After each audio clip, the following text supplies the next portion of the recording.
I might cut this video up. So let's start from the beginning. Hey everybody, I'm Countess Lita, and this is one of my many somewhat educational content streams. If I upload this to YouTube later, minus context, might start the video somewhere around here. So welcome to the program. I began today by yapping a little bit about my affiliate anniversary. And in the next couple of weeks, I'm going to be doing my first YouTube-only karaoke night in celebration of YouTube partnership, which I have.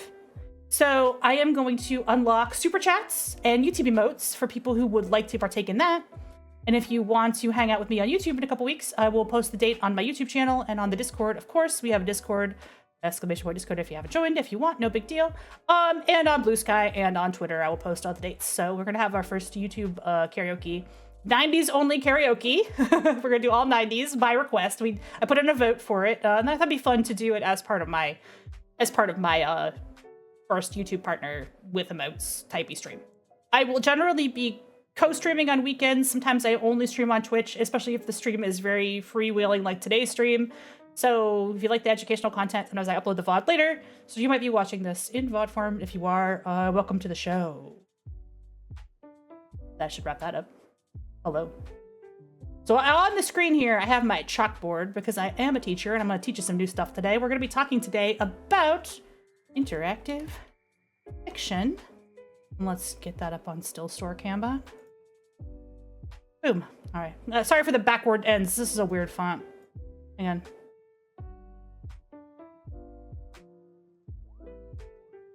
There we go. For some reason the lowercase ends are backwards. I don't know, but I'm resilient. I fixed it. Okay. About interactive fiction, which you might also have referred to as text adventures. That's an old style of game.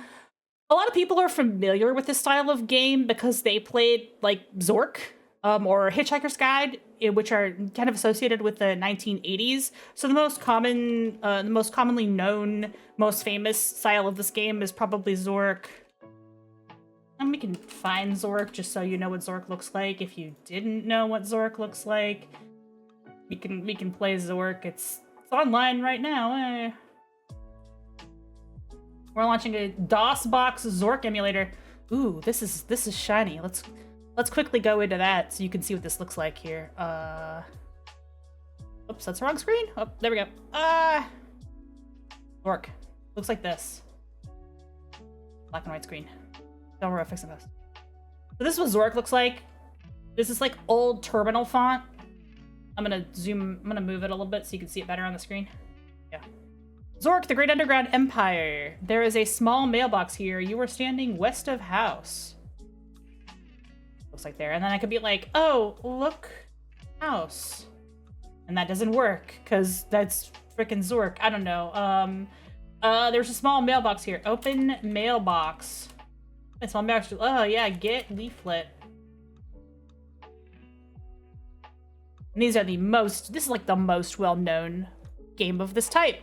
That is, 1982, 83 Infocom, all rights reserved. So this is pretty well-known, pretty famous text adventure style game. I'm not gonna spend too much time playing Zork because if you are familiar with Zork, then you're familiar with the whole over of it, and I don't need to go any more detail about this game because that's not what's interesting to me. What's interesting to me is that they didn't stop making text adventures with Zork, right? They didn't stop making text adventures in the 80s. Text adventures are still made today, and I didn't really get deep into text adventures until like later, like more like in the 90s. Now obviously I played some of the earlier ones when they came out, but remember guys, I'm 424 years old, so I played the first text adventures. Okay, I have Zork on a floppy upstairs in my mansion. It's a floppy too. It's a 5.5. You know what I'm talking about? You know what a 5.5 floppy looks like? Well, that's what she said. Okay. But I do have one upstairs. It does have Zork. You're sick, but you're here. It's the save icon. That's correct. It is what the save icon looks like. It looks like a floppy disk. We used to have those in real physical life. And they were you put them inside the computer, but now it's just like the save icon and nobody knows what that thing is anymore, but yes. But there's actually pretty easy way to make your own text adventures. And you don't need to have much coding experience at all in order to make your own text adventures. You know, you're older than me, older than I know. They're ironically not floppy. Oh, the 5.5s are floppy. The 3.5s aren't floppy. They're like in a hard plastic container, but the 5.5s are floppy. They're like whoop, whoop, whoop, whoop, whoop. They're like rubbery. They're soft. Trust me. Ironically, the smaller ones are harder. I don't know. I don't know if you could make another joke out of that. Maybe you can. Just maybe, can we have some Joke Smiths work on this one? Yeah, they're a little bit floppy. The 5.5s are. Those are the ones that used to go into the older machines, the bigger discs. I have Zork on one of those. Hopefully, it still runs. I haven't run it in a while, but yeah, I've got a really old computer upstairs. It's a mansion. It's a vampire mansion. There's lots of old shit. There's probably more old shit here than I even know what to do with. Don't ask me about the attic or that one room in the basement that's full of old paintings. There might be one in there that ages faster than me. I don't know. Let's not talk about it. When I took over this mansion, there was just a bunch of old paintings, and I just kind of threw them all into one of the rooms in the back, and they're probably in there like being haunted. I don't know. At some point, I'm gonna do a lore video, and it's all just gonna be things that are real. It's gonna be like Vesper Noir lore. It's just like, yeah, there's a room in my house full of random paintings that I just took off the walls because they were here when I got here. I didn't want to throw them away, except for the one that was from IKEA. I did throw that one away because it was from IKEA, because it said IKEA on the back, and I was like, I don't think this is like valuable to me, so I wanted to get thrown out. You read a vampire adventure based on that? Based on somebody who just moved into a mansion and it was full of like artifacts and shit? Because that's my life. My unlife. My life for the past few years after I took over this place.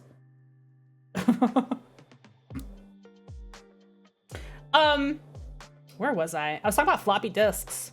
Yeah, so a lot of people think this ended with this, but actually, for one thing, it's actually really easy to make this style of game yourself, and you don't need any coding experience, and you don't need like help learning to code because it's a different type of code language.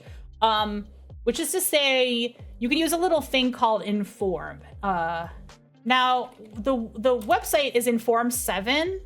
We're gonna be looking at Inform 7 a little bit in the stream. But it's actually on version 10, I think, because it is open source.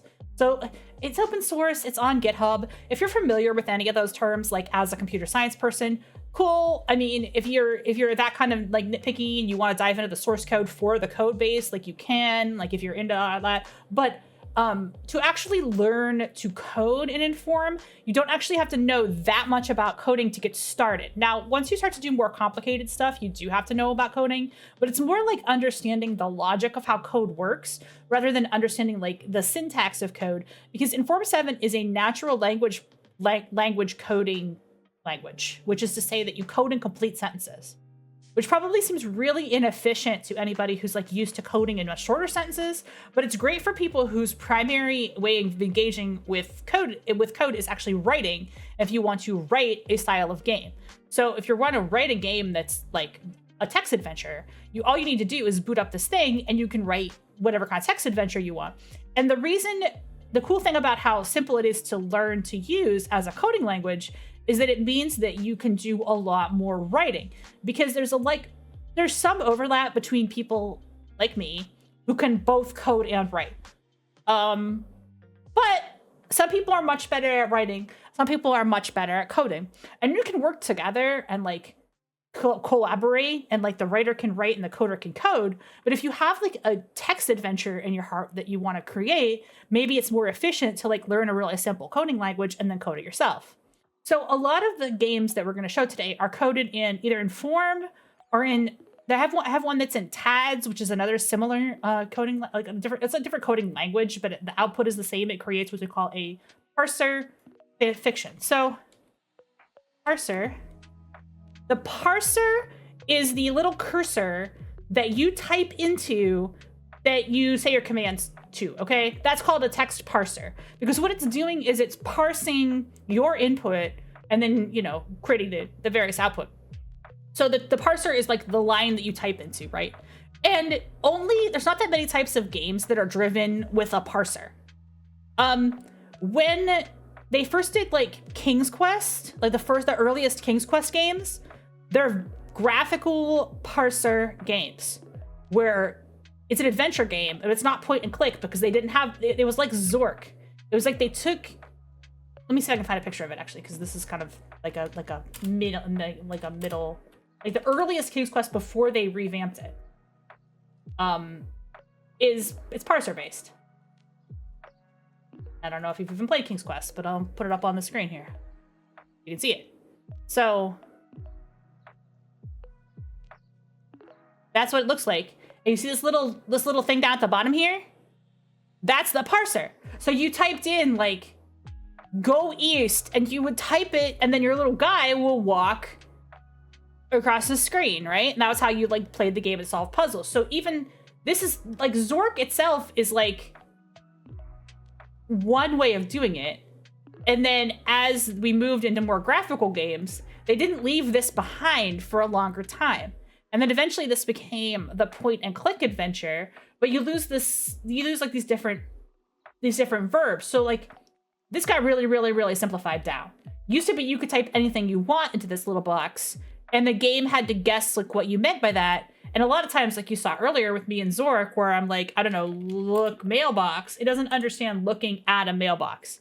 I think you have to examine.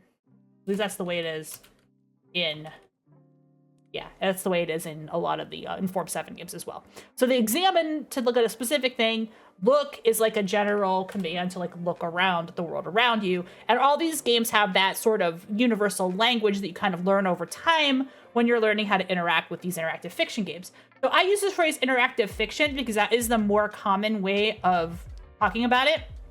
There's actually multiple types of interactive fiction. So what I'm talking about today is parser based only. But there's also, we do a lot of visual novels on this stream. I wouldn't necessarily consider that not interactive fiction, but another one that's really common is a hypertext. And a hypertext is like point and click interactive fiction.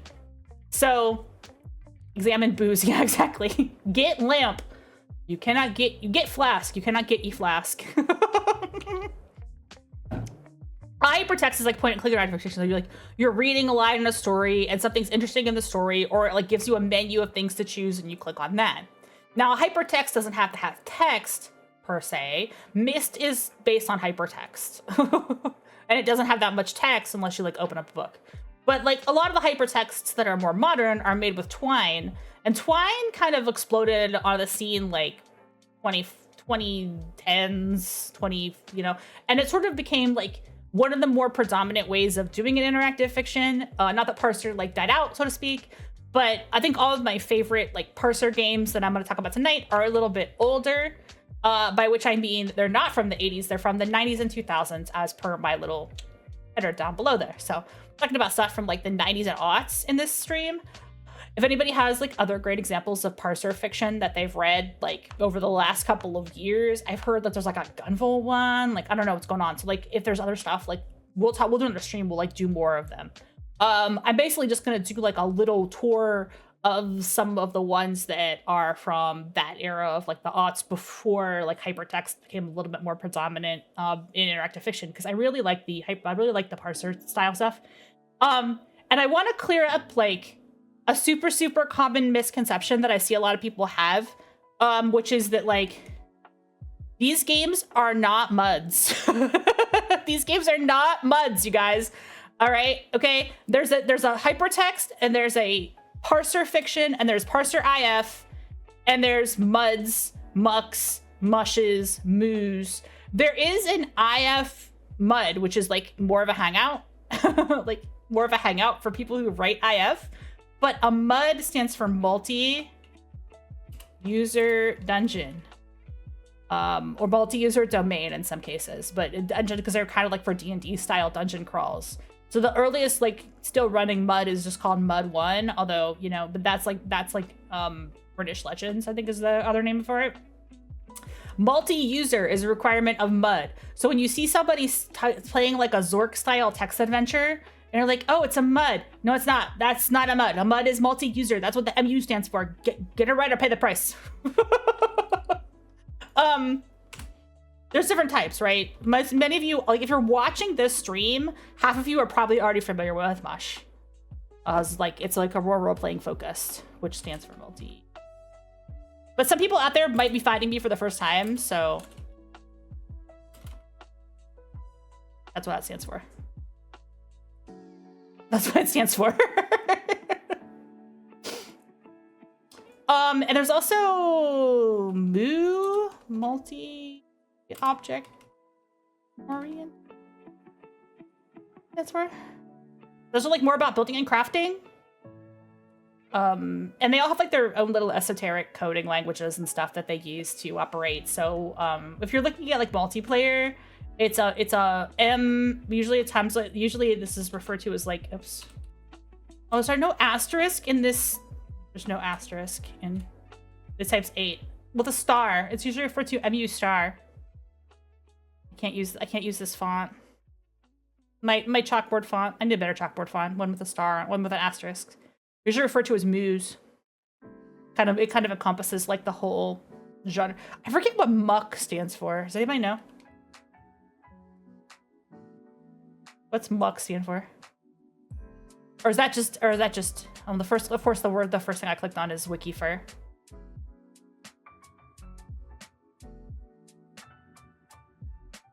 I like our MUD describes it as a MUD is hack and slash, a mush is a chat room, and a moo is the perfect mix of both. I don't have enough time. So I'll be the judge of that.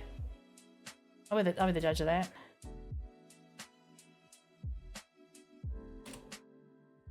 I don't know if it's perfect. I think that they vary in like how much code is in and how much like story is in, how many people, like there's varied a lot. But just so you know, because it's like a pet peeve of mine when people are like, this type of game like Zork is on MUD. Zork is not. No, there is a multiplayer, but the actual straight up game by itself, I think the proper term is text adventure if you're old school, or interactive fiction if you played anything like from 1995 onward. They would call it IF. They wouldn't call it a MUD because it's not a MUD. All right, that's my rant on. So there's multiplayer versions of the style of the game. MUDs became World of Warcraft. MUDs became MMOs. You know, it kind of translates into like EverQuest and all that stuff. So it's like the intermediate step between when you get EverQuest. And then when you get EverQuest, then after you get EverQuest, you get WoW, and after you get WoW, you get Final Fantasy, and you know, now they are what they are today, where there's like less focus on the text and there's more focus on the gameplay.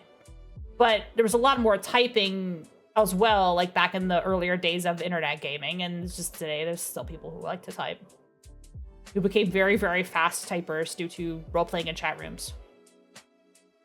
You're clicking on that button. Wrong button. Wrong button. Unfortunately, it doesn't show anything. It's just the blank screen. So that's the intermediate to that. And these single-player adventures are the intermediate to point-and-click adventures. So the old King's Quest, you would type the verb. And then, like, later adventure games, like, in the middle of the genre, you'd have a bunch of different verbs you could click on. So if you look at, like, the interface for one of my favorite games, Leisure Suit Larry,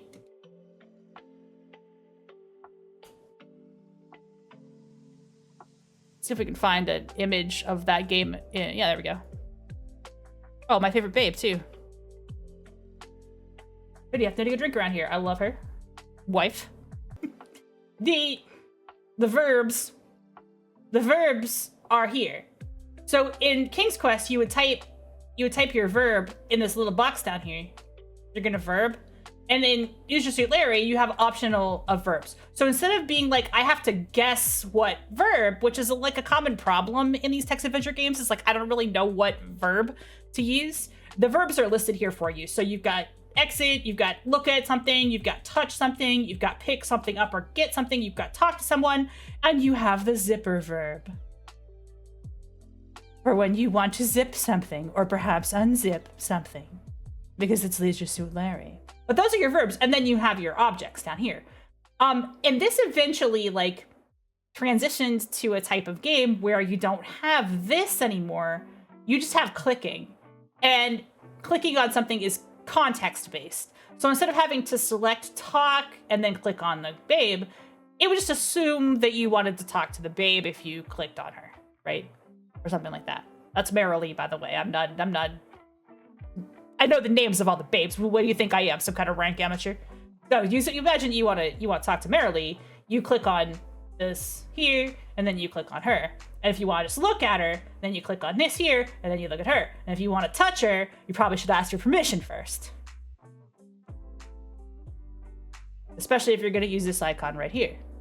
But you see how we're no longer typing, right? So we're just selecting from a menu. And then when point and click evolved further, they don't have this menu here anymore. So this is like an intermediate step.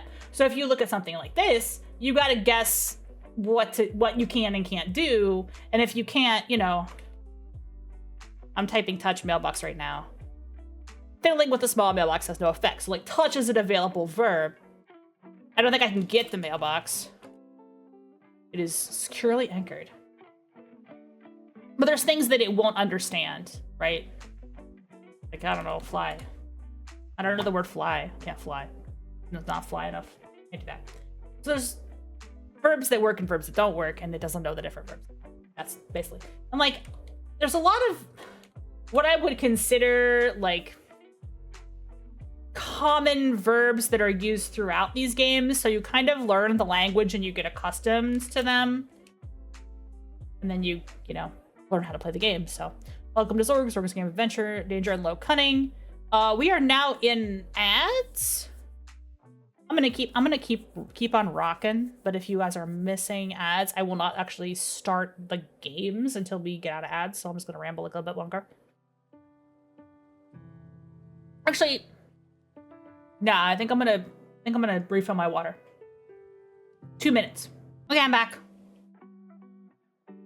So the reason that I mentioned Drums earlier in the stream was because he did a tweet like, I coded a mud, but you didn't really. You coded a text adventure, which is fine, but you don't really.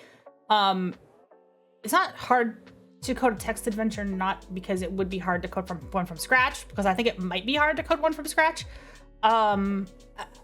If you were trying to do it in Python or C or something without a framework. But there's lots of frameworks available to make game development easier, and that's certainly true for text adventures as well. So I like Inform. Inform is cool. We can just simply create a new project. I'm gonna make sure that this doesn't like show the contents of my drive before I click on this thing, but I don't think it does. I create a new project.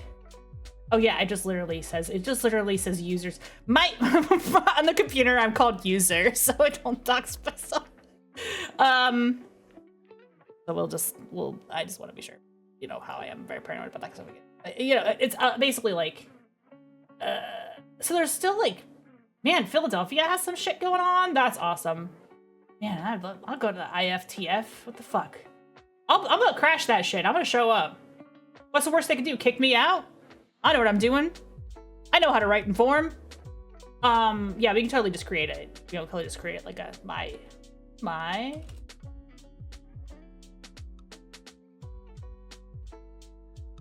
Hey, it's me. We're gonna make sure the thing breaks when I click start.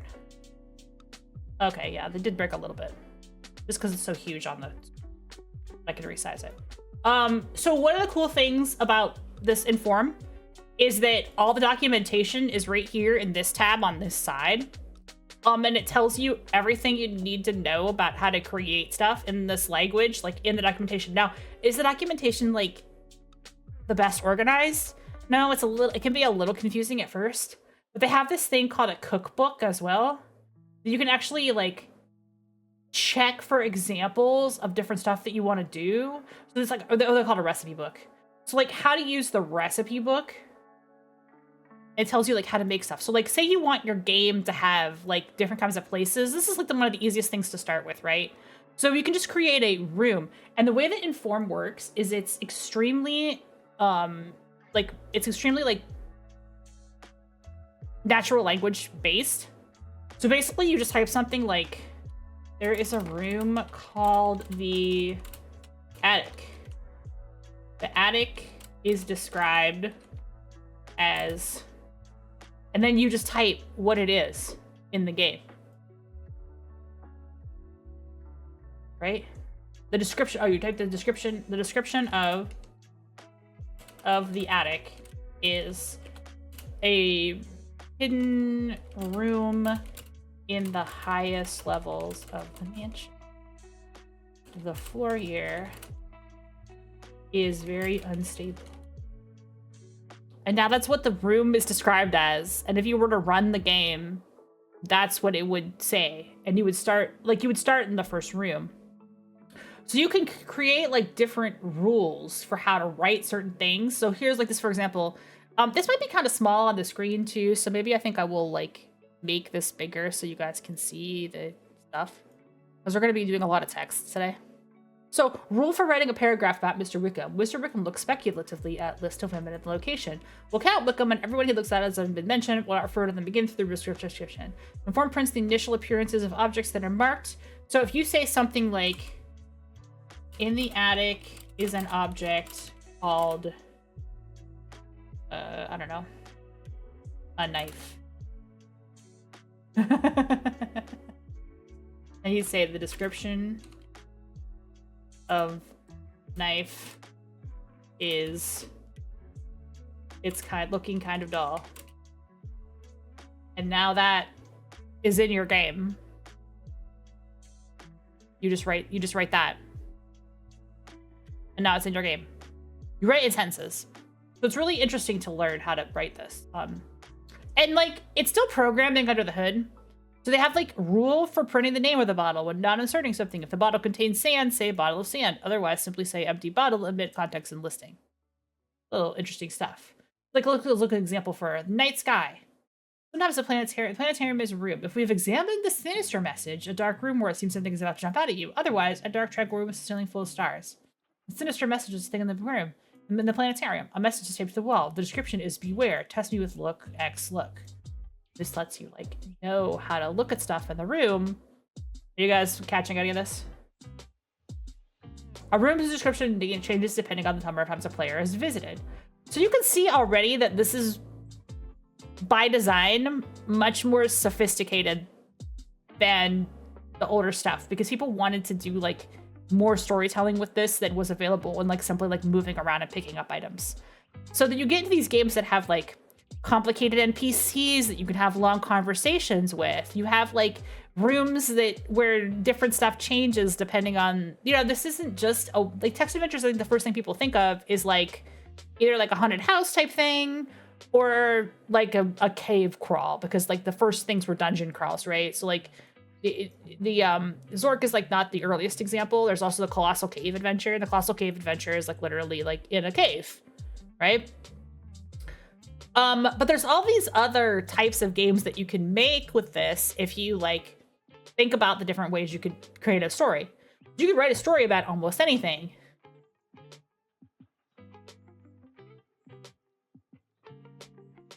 An object that is only visible and manipulatable when a bright light is on. Suppose you want a treatment for a different type. Now in Zork, for example, if you don't have the lamp, you get eaten by a grue. So the room that's dark is different from a room that's light. So here we can say, decide whether light level is high. If the brilliant is slipped off, no. If the player cannot see the brilliant lamp, no. Otherwise, yes, sign of light level is low. Now we make a shadow. The player can only refer to the shadow. Understand barely visible or shadow as the shadow and the light level is high. So this is like coding. It's sentences. It's crazy, right? And then with this is enough to like actually make a game. So I think like my content is probably fine. Let me save the game real quick and just see if this works. I'm compiling live, guys. Yeah.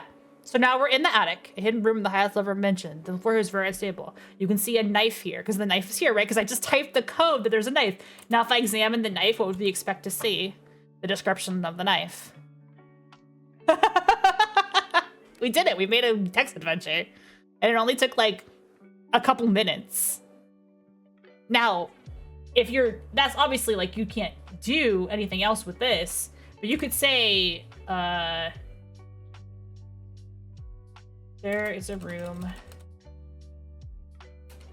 called the closet. The closet is under the attic. I don't know if under, let's do under. The description of the closet is, it's really crowded in here. Dark in here. And you could write something like say I don't want the closet to be dark all the time. You could write like a whole light system. It's like, oh, we created a light and we're gonna, and so you can turn on the light. So maybe you want to have like lights. So let's just go back to the, let's stop. And we'll go back to the index or the documentation. And let's just talk about light. So say we want to know, like, how would I make a room dark?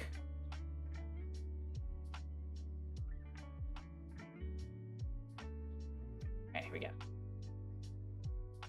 Description, slightly wrong, ignore case, understand door of the light. So we have this rooms and a map. So let's look at like rooms and a map as an example. That's chapter 3, Starry Void. Creating a room that can only be seen outside and open. This is like different stuff for rooms.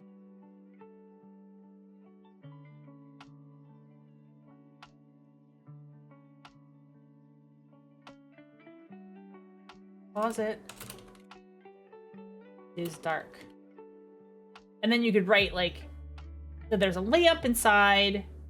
So here we have like, there's an example of this in code.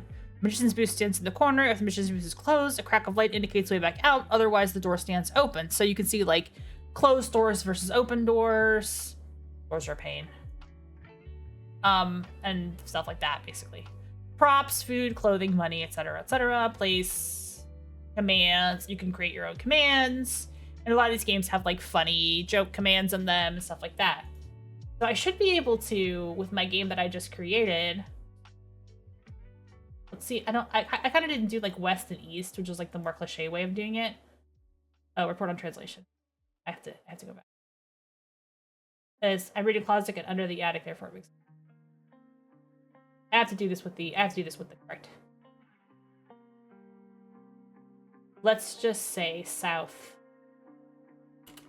for now. Until I remember how to do stuff that's underneath. That should work.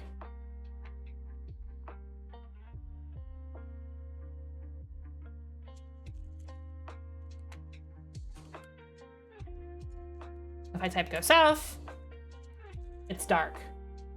Because I said that the closet is dark. So it's dark.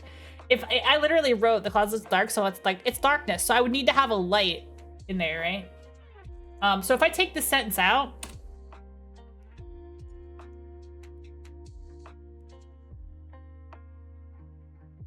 I type south to make it easier because like underneath and above are like two different things.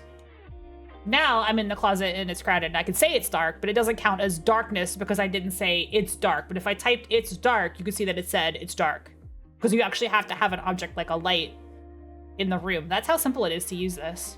It's really crazy, right?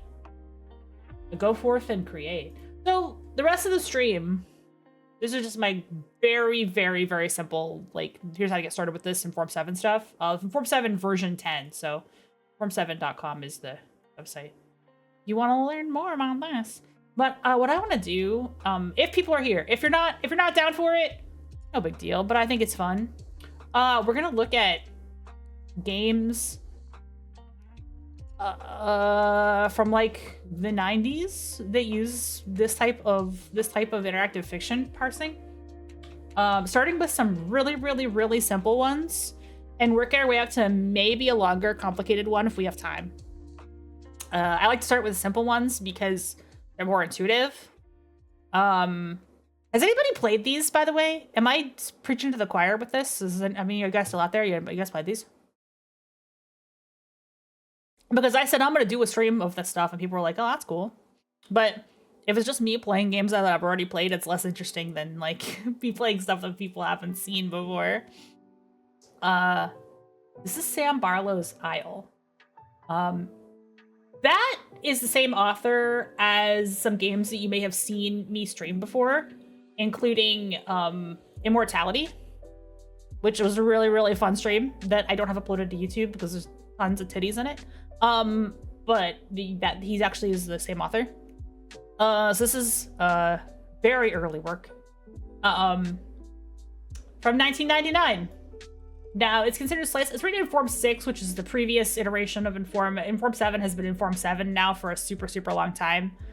Even though it's like, yeah. So, this game is a one-turn game, as you can see in the story. I started out as a game which not the usual meta verbs, a game with only one turn. The initial idea is, how do I make a turn with only one turn interesting? There are multiple endings, and every sensible action results in an ending. There is no winning action. So it's really one of those games that's kind of simple to get people into to understand this type of game, because it's literally just, you can do anything in this one. You only get one turn in Isle. You're about to read this. He did her story as well. So yeah, pretty prolific game developer. This is like one of his first things. You're about to read a story, or rather part of a story. You'll be asked to define the story by controlling one instant of the life whose managed story it is. Your intervention will begin and end at the story, but be warned, there are many stories and not all the stories are about the same man. So far, so good. So we are on the... I'm going to move this a little bit so you can see the text. We're playing this from the IF archive, by the way. These are the online play. I can't make it that much bigger without like squishing the text, so let me make sure you can see it. I cannot see Nachi without thinking of this game. This game ruined Nachi for me, of all things, because it's like the third line of the game. And I swear to God, every time I see Nachi, I'm like, Nachi. I haven't had any of that since Rome. It's like Thursday night. You've had a hard day, and the last thing you need is this, shopping. Oh, thank you, Nacho! Thank you! We're playing very slow-paced text adventure games. The IO stretches to the north and back to the south. The shelves on either side of you block your view of the rest of the supermarket, with only the brightly colored aisle markers visible. Can you feel it? Are you in the space? Do you feel the grocery store? You've never played one? We're going through some of my favorites tonight. We're gonna do some of my favorites. We're not gonna do all of my favorites, because if we do a longer one, we're probably just gonna pick one longer one to like play partially. But you've stopped your trolley next to the pasta section. Bright plastic bags full of pale skin tone shapes. There's a brunette woman a few meters ahead, filling her trolley with sauces. And there's an empty parser. So, what do you guys do? What do we do? This is the set, okay? You're at a grocery store. There's a woman. There's Nachi. There's your cart. Oh, they call it a trolley because, you know. What do you think? What are we doing?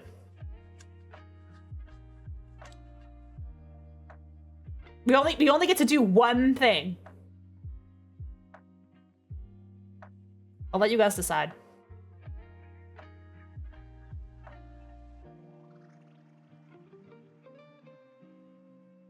There's no wrong answers, by the way. That's how this game is structured. It's 1,000 miles wide and one turn deep, basically, which is different from like games where you can explore and look around. So pretty much guess any action, then you can do it.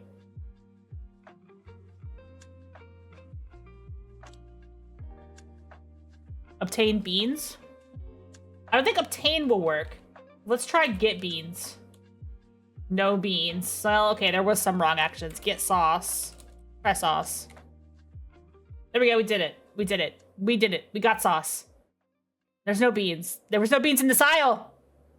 You run over to the sauces. You'll need some sauce. Something a little spicy. There's a little jar of Arabina that'll do nicely. The woman moves to the side as you reach past her and grab a couple jars. Thanks, you mutter. She smiles. You walk back to your trolley, stand in the middle of the aisle, grab a bag of spaghetti, and move on to the next aisle. The end of a story, but not the only story. And it just restarts. I don't know if we can. I don't know if there's soup. We can look and see what there is, but that's nothing. Can't look. Got sauce. We did that. That was we officially were able to get sauce. Get spices? Do we have spices here? Nope. I can't get things that aren't in the room. Become Highlander. Highlander.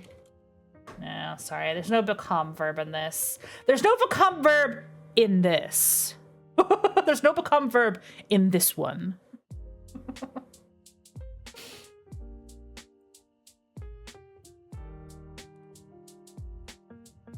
A really common shorthand that a lot of these games use is X for examine, if you want to look at something more closely. So say, for example, I wanted to X the sauces. You stroll over to the sauces next to the brunette. There's an array of sauces, from simple tomato and basil recipes up to luxury sauces with sun-dried tomatoes and fennel. You look through the sauces a while. The woman has chosen and moving on by now. You started not to buy any sauces. Shit, there's only tomato and garlic. You do that yourself. And a shop sauce never tastes as nice as a homemade one, right? You walk back to your trolley, abandoned near the pasta. There's something you've forgotten? No. You grab a packet of spaghetti and move on to the next aisle. That's it. That's the story. That's this game. It's very, very simple. It's a good way of testing the boundaries of what the game can and can't do. Like, for example, you saw become doesn't work. You can't get something that's not there. So if I'm like, get sugar, there's no sugar here. We don't know. In some games, you'll be able to like see all the things you can grab in the area before you grab it. But here you basically have to just look at what the words say. You can see north, south, shelves. You can see aisle markers. You can see your trolley. You can see bright plastic bags of skin tone shapes. And you can see there's sauce because that says there's sauce. So like that was okay. We can look at the women if we want. She's about your height, maybe even taller. And beautiful too, with superb hair. Strange, you haven't thought about a woman for a while. Not since Rome. You continue to stare at her. You wonder if she is called Claire. Then she moves on to the next aisle. You grab a bag of pasta and carry on with your shopping. Yeah, let's try it. Let's try it. Let's see if we can get different types of pasta. No, we can't get different types of pasta.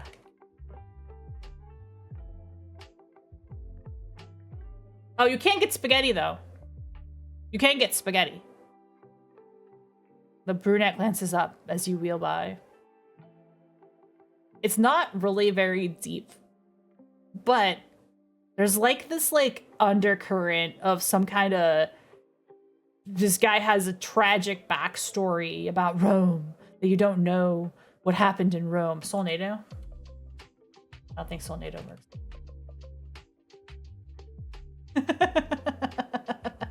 So the advantage of a large language model in these things is that a large language model will always know what you're talking about, even if you feed it some nonsense like Solnado, which is why I always think that the LLM games with parsers are interesting, which is one of the reasons that I think 1001 Nights is interesting, is because it's got like a language parser where I type stuff into it, whereas this is like that's a different evolution of parser, right? Like this parser only recognizes words it's programmed to recognize, most of which are not like random words. It'd be like something normal, right? So if I type go north, it's gonna let me do that, you know?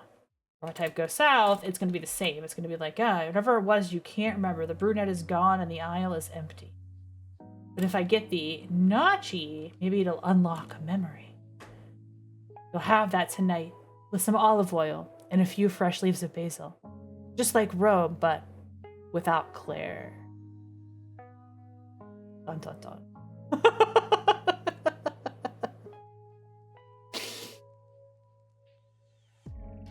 So we have this little like tragic backstory. It's simple, but it's interesting, right? Can I think, by the way?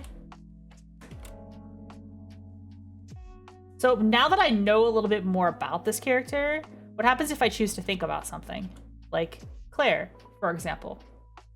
You stare at the nachi, it opens up to you. Years ago, a holiday to Rome. Two lovers, young, yourself and Claire. Culture, food, sun. Then something happened and Claire was gone. Yeah, exactly.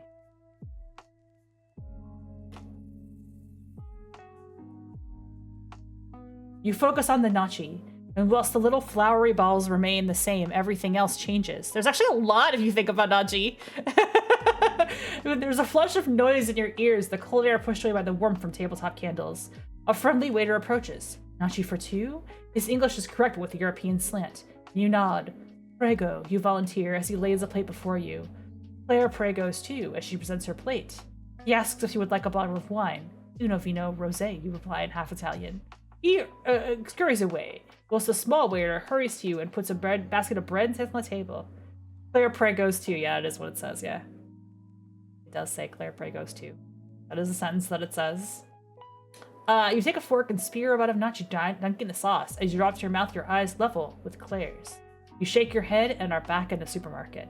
Maybe there's something more important, but it's gone now. You take a couple packets and pile them into the trolley. With the push of the wrist, you move the trolley onwards. That's the end. That's actually like a long one. You get a long one if you choose that. Claire pregos too. That's what it says, man. But now that we have more information, we can kind of like go deeper into what's not written here, right? Like we know about Rome.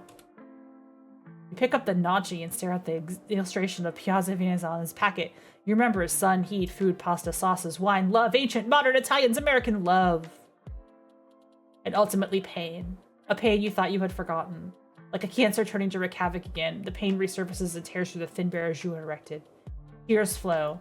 Memories, guilt, and finally acceptance. You live with it. So my man is just weeping openly in the pasta aisle of the grocery store. We did it.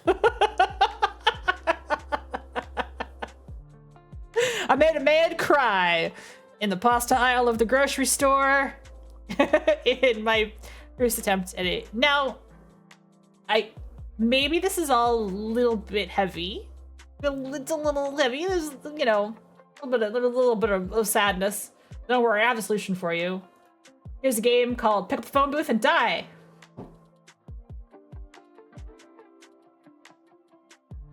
This is Pick Up the Phone Booth and Die. And so you were taken from this other place to another place with absolutely no damn idea of what you're supposed to be doing. It's okay, you'll be alright. Just don't pick up the phone booth, or else you die. You are standing in the middle of a pretty town square in the center of a nondescript New England town. Like most any other nondescript New England towns, there's not much to do or see here, but maybe you'll find something amusing and enjoyable to do. A shiny metal phone booth sits in the corner of the square. That word suggests eat the phone booth. Let's do it. Lift phone booth? You grunt with all your might and heave the phone booth. Oh, we picked it up. Unfortunately, eating it involves picking it up. If you eat it, you picked it up. For a moment or two, it assumed you wanted to take it. Yeah, that doesn't count. You pick it up. Eat it off the road like a fucking dog. Listen, I didn't write pick up the phone booth and die. For a moment or two, it looks as if you're not going to be able to lift it, but heroically you finally lift it into the air. Seconds later, you tumble under the weight and the booth crushes you fatally. Jeez, didn't I tell you not to pick up the phone booth? This is the name of this very game. Pick up the phone booth and die. Man, you're dense. No big loss to humanity. I tell you, you have died. In that game, you scored. Oh, wait, there's a score. Hang on. It's important that you guys see that we scored 0 out of a possible 100 in one turn, leaving you the rank of total and utter loser squished to death by a damn phone booth. Would you like to restart? There's a way to win this game, by the way. This game is winnable. This game is actually winnable. Just don't pick up the phone booth or you die. I have Outer Wilds wallpaper. I did it. I put Outer Wilds wallpaper on the computer.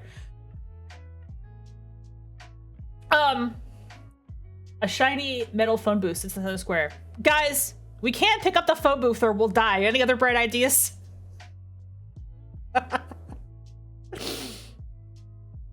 Any other bright ideas, guys? Can't pick up the phone booth, we'll die. Call Superman? Nah, I can't do that, sorry. Push phone booth, okay. We'll try that. You give the damn phone booth a mighty push and watch as in a brilliant slow motion display, it topples over Glass sides shattering the lawn, welded door collapsing under the input, the phone itself flying off the hook and landing pathetically in a mass of metal and plastic. You have the distinct feeling that booth bother you no more. Your score has gone up by 100 points. Damn. Nacho. Nacho with the 100 points.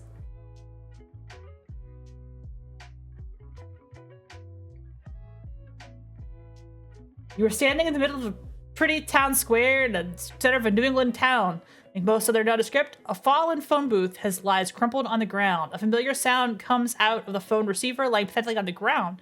You stare in satisfaction as a repetitive beep, beep, beep in the recorded voice of the operator. The person you're going to marry someday comes on and says, "If you would like to make a call, please hang up and try again.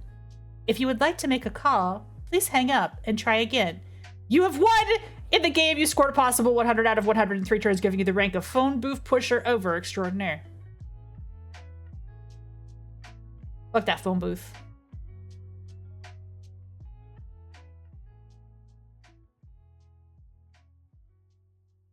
$100 points for pushing over the phone booth and deadifying it. Out of 100, would you like to restart, restore, or quit? We both lost and won the phone booth game. Good job, everybody. Now, as always with Alita Stream, I showed you that to show you this. Pick up the phone booth and aisle.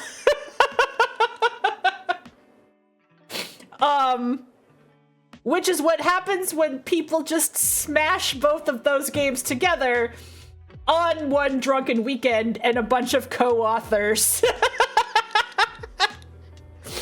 In 2001.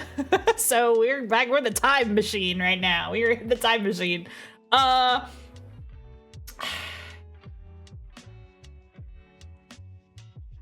We're in the middle of a pretty town square in a New England town. Like many other nondescript New England towns, just not much to see here or do. Maybe you'll find something amusing and enjoyable to do. A shiny metal phone booth that's in the corner of the center of the square. Push tortellini. I don't know if there's... Well, let's see. This is the first game you actually existed during. They're so old. Oh, you can't see any such thing. The manager... You can't see any such thing. The manager got to inform you that the ending normally scheduled here, "Oh my god, you've gone blind," was deemed too much trouble and expunged the honors expense. We expand for the inconvenience and hope this does not detract in any way from your enjoyment of this fine product. If you have any concerns or comments regarding this product, please call our toll-free consumer report hotline at 811-PANTS for you. Thank you and have a nice day. This has been a recording.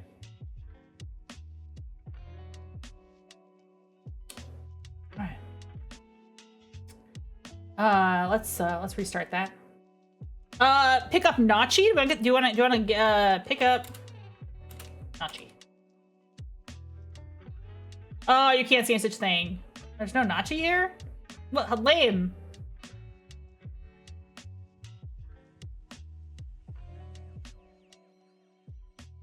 Oh, you can't see any such thing. At the moment, it means the phone booth. There's nothing else worth looking to. He, she, and they also mean the phone booth. Also, we have particularly chummy with it, especially meaningless ending. Would you like to restart, restore? Oh, Claire. Didn't understand that sentence. You have to pick up the phone booth before we can aisle, obviously. Okay, pick up phone booth. Did you really think this was going to work out any differently in this game? You died, okay? Sheesh. Sorry, Power, you died.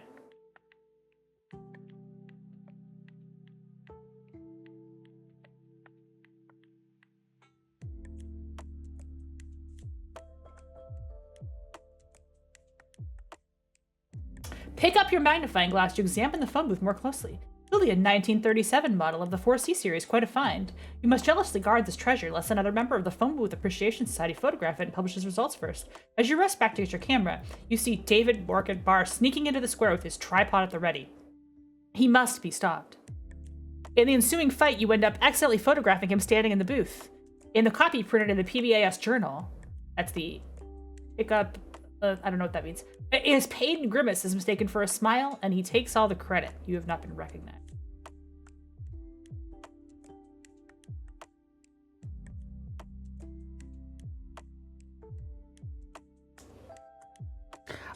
I do happen to have, I think, somewhere, I have many tabs open in my other corner, and I think I might have a walkthrough for this game. Just to see what kind of things are possible. What doesn't work? None of the debug verbs. Empty, look behind. That doesn't work. There's a couple other weird things that you wouldn't expect working in this game, though, which we can try out if we want. You can't call with some people on the phone. You can't call Superman, but you can call home on this thing. You reach into your phone book and pick up the receiver. Rapidly, you dial the 78 digits required to reach Global Galactic Network. Get the charges transferred to your aunt's account on Century Prime. She's rich, old, and too blind to read her phone bills these days. And then specify your girlfriend's place on Town 9. There's a burst of angry static from the line as the phone booth tries to deal with the strain. Then a moment later, the phone at the other end picks up. Actually, in Acme 12, data sent links Superport with telepathic activation. With this primitive Earth phone, you can't take advantage of all those features. Honey, you say, was there anything you needed from the store? You fulfilled your domestic duty. Curious, can I call home in the original phone booth game? No, I cannot. Clearly the phone booth aisle is superior. Now, can I eat this phone booth? Or does that still count as getting it?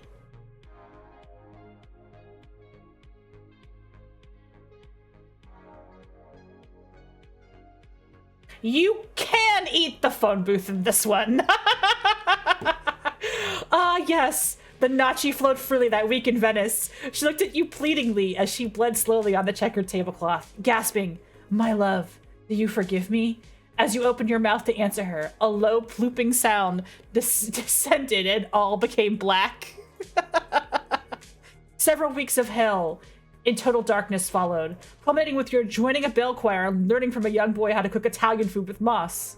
Elegance, silence, violence. You wind up sitting alone in a shopping cart somewhere. A lonely old man. What the hell was that all about?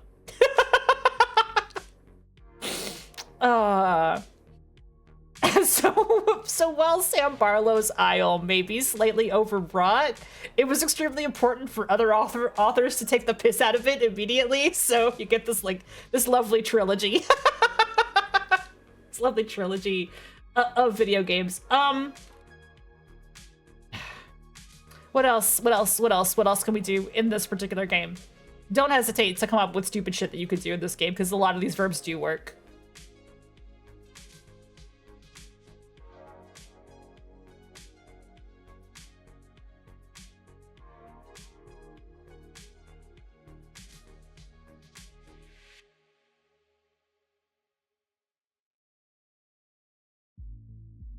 Walk past phone booth to McDonald's.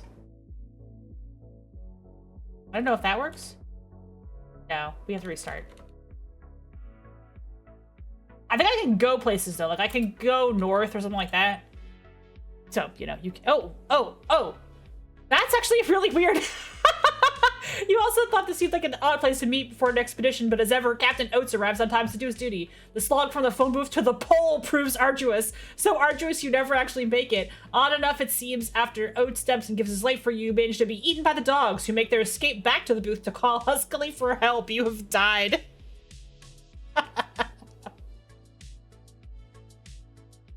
We can already see that, like, my expertise with these games helps me to like translate into verbs that will actually work, versus like a sentence like walk past the phone booth to McDonald's will not parse in the parser. You have to keep your commands like very simple in the parser, because this is not a large language model. It doesn't recognize or understand everything you type, right? It's got to be quick. It's got to be like snappy. It's got to be like caveman, okay? Yeah, like I'm pretty sure that'll work actually. Kiss? Absolutely. That's a verb you can type.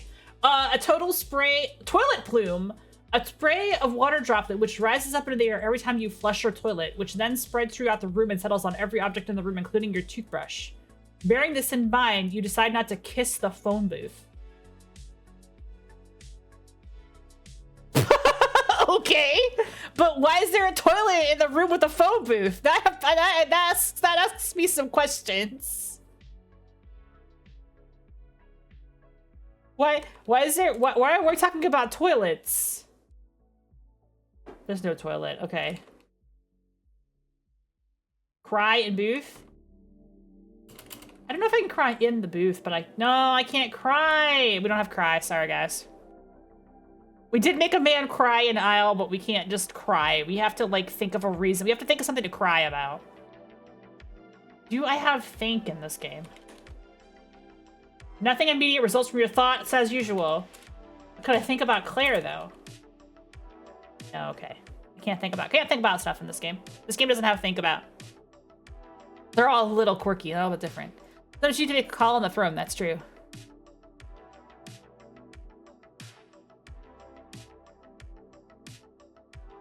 Okay. Just because I have the cheat sheet next to me, here's some surprising words that actually work.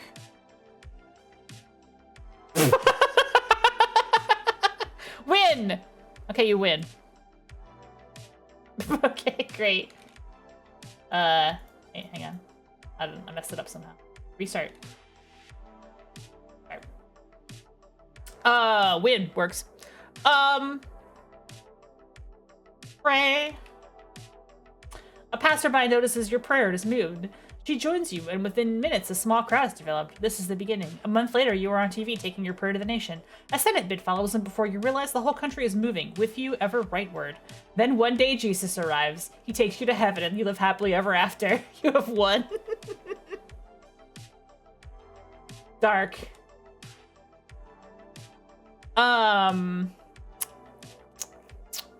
Become God? Can't become. This game does not have become.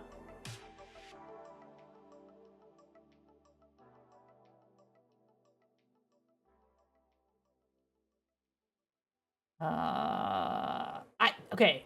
I don't know what this does, but this is on the list of commands that you can use. Lewd. Tired of the whole phone booth thing, you saunter off the street into a local bar where a fairly attractive bartender stands polishing the silverware. Hey, barkeep, you say. I'll have a sexual innuendo. So the bartender gives you one. Thank you, I'm here all week. Enjoy the buffet. That could have been lewder. I'm gonna give that a 2 out of 10, but only because of the polishing the silverware.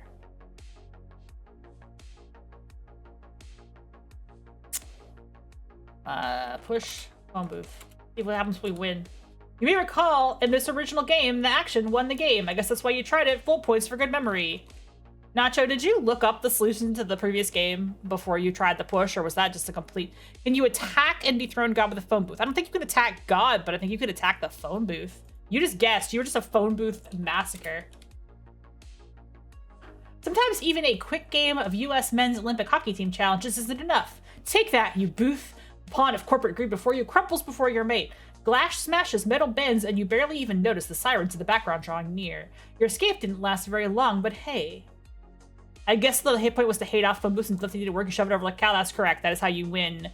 Pick up the phone booth and die. You destroy the phone booth by pushing it over like the jerk that it is. Your escape didn't last very long, but hey, when the nice men in the white coats give you your needle, everything seems okay again. You have been pacified. Restart.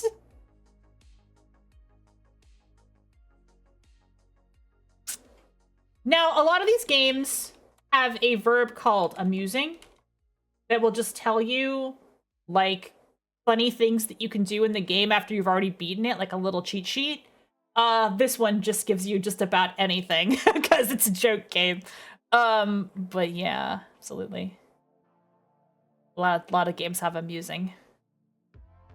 All right, I don't know what this does, but apparently there's a lot of verbs, involving your pants. So for example, I can remove pants. Ah, good plan. Remove the exploding pants before they have a chance to explode.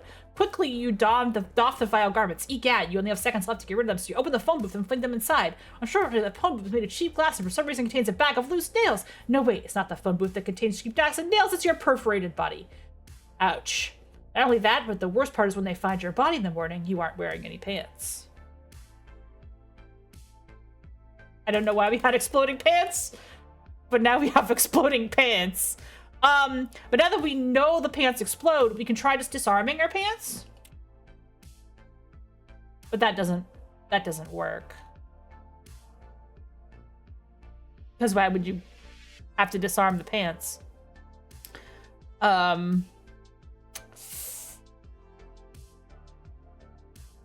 We can... Somebody added deactivate pants? Is that different from disarming the pants? Oh, okay. Perhaps you're using foreknowledge to know you need to deactivate the pants so they don't explode and kill you. In order to gain this foreknowledge, you utilize one of those cheap $70 time machines which are terribly unreliable. As you might expect anyone but you, because obviously you didn't expect it, a horrific fabric of history, bending, ring, paradox, setting off a chain reaction that results in 4 things. William McKinley lived through his presidential term. Hitler slipped in the bathtub and knocked some sense into himself. Cracker Jacks were invented but contained no surprise toy. Your parents married different people. Weirdly enough, you were born anyway to your father and different mother, but during a fishing trip in Minnesota, the big winter of odd 88, you fell through the ice and were nearly frozen to death. You were pulled out by a kindly gentleman claiming to be a direct descendant of Napoleon. It may come as a surprise to you to note all of the above. None of the above erased your existence or caused your death, but at the time it took to explain this alternate history to you, the pants exploded anyway.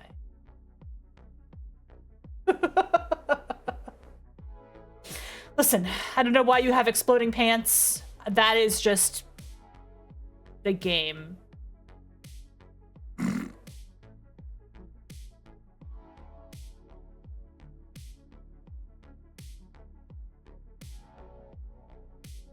You are wearing pants being worn. In fact, you take a close look at the tag of the pants, which is probably on the side with a do not remove this tag. But does the small print say? Acme exploding pants. Now we know about the exploding pants, but it's too late because we're already dead. Would you like to restore a saved game or quit?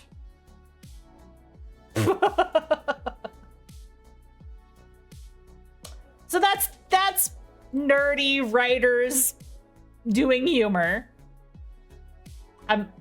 It's so insular. You have to play 2 other games just to understand it. What if you just type die? Surveying your options. The only job you've been hired to do, make something hip and cool out of sleepy backwater, is too much work. This place is never going to be a suitable backdrop for the Coke commercial you have in mind. Before you do leave Spay Place, Coke is it on the phone a few dozen times. You've given up gracefully. I don't know if I actually died.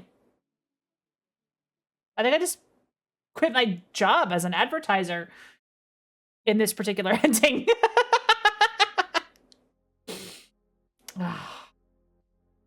That wasn't a death, you just fucked off. So if you try to take off your pants, you definitely die. But if you try to die, you're fine. Are we already learning things? This is a very educational stream. I love educating people. Of course, you can play this anytime. This is online. I will... The website that I'm using to do these is iplayif.com. And there's tons of IF stuff. This is the website. It's just an interpreter for interactive fiction. Find out more. Find stories to play at the interactive fiction database, or click here to play a story or fight. So you would click on this, and this takes you to the main database that has all the stories in it. And like, people are still posting stories on here. Like, there's tons and tons of stuff on here. I'm playing older stuff today just because like these are the ones that I'm more familiar with. But like, this is a recommended list from this month. So like, stuff gets posted here all the time. So if you're like looking at like what's hot, you can like click on these new ones, and there's new stuff here. And you can go like ratings, and you can play these. So I haven't played any of these newer ones because I'm playing like some of the older ones from like the 90s, but like there's newer ones added all the time.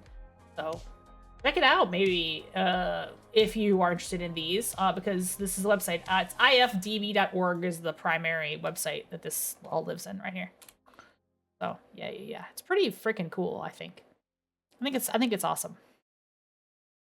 So I'm gonna go to. First, I'm gonna close this Leisure Suit Fairy tab because I don't need that anymore. I don't need you. And then we're gonna go to. Okay. Now, these 2 games are written in TADS instead of in form, but the play is very similar. What do we want? There's 2 that are kind of short, and they're both really weird and fun. I also have 905 open. If you guys are probably not familiar with 905, do we want to do... I have 5 more games, and they're all a little bit longer, but these ones are like short-ish, and then we'll do like one long one. which I will kind of navigate some of these a little bit. But it's always like, it's more fun to do these with chat because like I've played these games, right? So it's not as weird for me to play them. Let's do Rematch first because it's from the year 2000. I think this game is rather interesting. This is a game that's pretty straightforward. This is another one move game. You only get one action in this game, but the setup is a little more complicated. So I'm going to read the whole setup, okay? And then you're going to find out why you only get one action in this game. You thought you were such a great pool player, but Nick has beaten you once already, and Inez is watching him more closely than you would like. So you challenge him to a rematch. Sure, Kurt, Nick laughs. You break. So one of the things in these old Inform games, or in like Inform games in general, is you get this little preview at the very top of the story, and then the actual story starts here. So Remax, interactive repetition, release, copyright 2000. So this is a pretty older game. Type about for more information, retribution otherwise forbidden. In a lot of these games, you can type about to like get more details about something if you're confused or if it's like your first time playing them. I think the trickiest part with learning how to play these games is like knowing what verbs will and will not work. Because remember, these were written with a more primitive coding language, and they were written, some of these 20 years ago. So like they don't have this natural language processing that an LLM has to like understand literally everything you write, which means you have to sort of know like what the verbs are, but you still have a lot more freedom in here than the point and click because you do have the opportunity to click verbs. And one of the reasons this game is interesting is because it kind of gets a little bit complicated, but you'll find out why in a second. You're in a carpenter's pool hall. Around you are the gloom, the walls and rusted pipes are caked with faded gray paint. Scuffed black and white floor tiles remind you of a disused old barbershop. The fans overhead resemble buttons on a giant's overcoat, trim except for one to the south, which wobbles on a loose thread. Your peers, the youth of the city, with their sleek attire, bright expressions, and sharp caws of laughter, flitter in and out of the dim cones of light illuminating the pool tables that encircle yours in almost every direction. Their ranks are interrupted only by the bathrooms to the east, the counter to the southeast, where Jules' latest hit brays from cheap speakers. Remember, this is the year 2000! Turning it down just a little bit, music-wise. This is the year 2000! Listening to Jewel right now. And the front window to the south.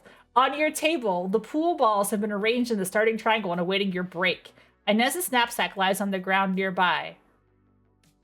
I know you love me, and soon I know you will see you were meant for me, and I was meant for you. We're doing 90s only karaoke, guys, in a couple weeks. Inez, fainting and catching Nick off guard, manages to push his larger bulk successfully forward toward the bathrooms to the east. Hey, Nick exclaims before stumbling out of the arena. Gotcha, Inez calls him and laughs. Nick comes back looking pissed. This is a one-turn game. I want to tell you that right now. With all this information, there's a lot more information than we had in the previous one-turn games. What do you do?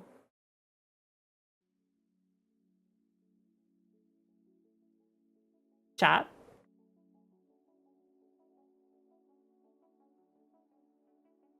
Break? Do it. Break. First, you take your cue stick. Then, nervous, you don't put enough force behind your shot and merely graze the foremost pool ball. The formation barely trembles. Aw, Inez says, you'll do better next time. Over the loudspeaker, over Jules' latest hit. That's so funny. You hear a girl's voice drone. Table 5, your time is up. Please bring your equipment to the counter.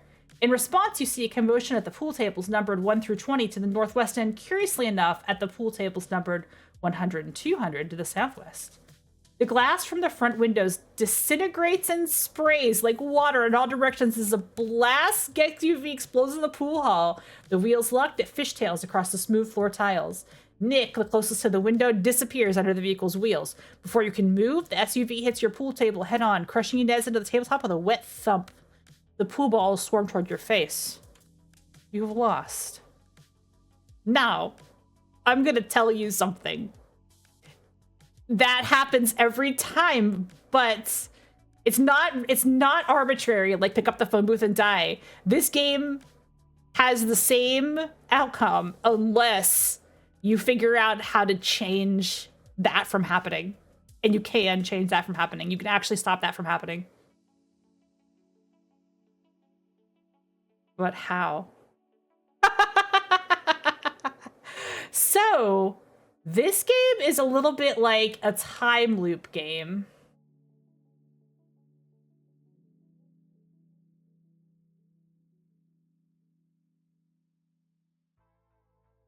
We don't have dodge, unfortunately. So, I'm gonna give you like a general primer. Interactive fiction games do not like the word use, it's too vague. Most of the time, use does not work. Push Nick. You can't push Nick without pushing him in a particular direction. In a loudspeaker over Britney Spears' latest hit. I forgot that the music was randomized. Holy shit. It is. It's randomized. The music's different every time. I forgot. Oh, this is going to be such a blast from the past. It's going to randomize. You hear a girl's voice turning. Taylor, your time is up. Push Nick north? Okay, we'll try that.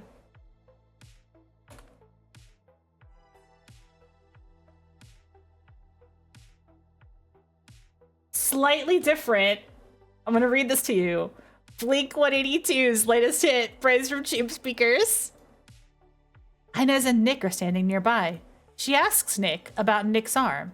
Nick says to her, I injured my arm last weekend playing softball. It's still tendered, so I probably can't throw anything very well right now. Is that useful information? Push Nick north. You move around to the front of the table. Feigning catching Nick off guard, managed to push his larger bulk successfully toward the pool tables. Hey, Nick exclaims before stumbling out of the arena. On the loudspeaker, over Blink 182's latest hit, you hear a girl's voice droning. The glass from the front window disintegrates and displays in all directions as a black SUV closes into the pool hall. Nick shouts, my god, Inez, get out of here. Before you can move, the SUV hits your pool table head-on, crushing you and Inez at the tabletop with a wet thump. You have lost. Now, we did save Nick this time. Push Nick south? Is that better? Look, we have more information. Mariah Carey's latest hit, praise from cheap speakers. At the table, the pool balls have been arranged in a starting triangle, awaiting your break. Inez and Nick are standing nearby. He asks Nick about Inez's necklace. Do you like it? Have a look. It's from my grandmother. Different information. Nick's arm is hurt. Inez has a necklace. Is any of that useful? I don't know.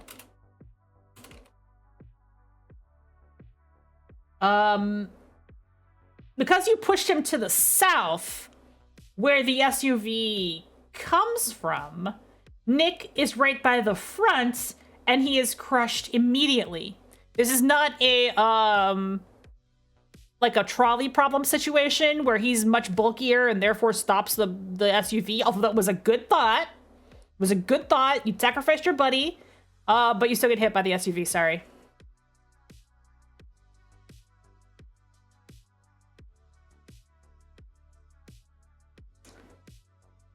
I guess it's not a trolley problem. Can we simply leave? Nick and Inez are standing nearby. Nick dares Inez yell lions at the loudmouth. She yells lions at the loudmouth, but he can't hear the music. Oh my god, this time it's the Dixie Chicks, you guys. This time it's the Dixie Chicks.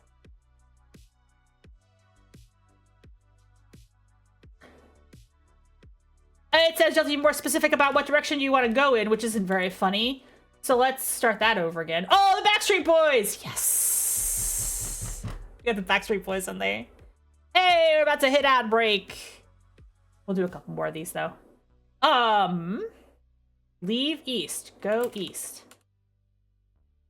Amid the men's and women's bathrooms to the south, a loudmouth, bright-plaid clothing, sea-tossed hair, brain voice holds captive an unfortunate accomplice. Every other word is punctuated as if being hammered in a wall. Babylon 5, the best TV show of all time. I love how fucking retro this game is. It's all new to me now, but it's so fucking retro. On the loudspeaker over the Backstreet Boys' latest hit, you hear a girl's voice droning, table 5, your table time is up. Please bring everything to the counter. The glass from the front window still disintegrate. Nick disappears. The SUV hits your pool table head on. And crushes Inez, but you did live. Just your friends died. Yeah, your friends died. The police showed up. That's not a win, but we were able to stop. We were able to live at least. So that's interesting. You don't know them that well? Yeah, that's true. In Sync's latest hit, praise from cheap speakers. At the front window of the south, on our table, the pool bars have been arranged. Inez's knapsack, etc., etc. Better luck next time. Now, of course, if I go south, I'm gonna immediately get hit by the SUV. Right in the front, you're crushed immediately and don't survive long enough to see your friends die. Now look, I want to draw something out here. Because we went south. A teenage couple walks past you. One of them glances up at the wobbling ceiling fan and points, "Look at that. My God, that looks dangerous," the other says. Like touching it or something would make it come crashing down. That would get everyone's attention, the first replies ironically. They scurry away to the northwest.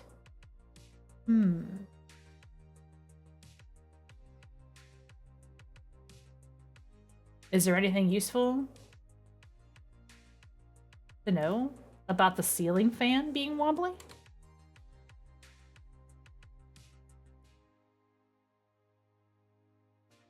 I think this game locked up again. Eaten once.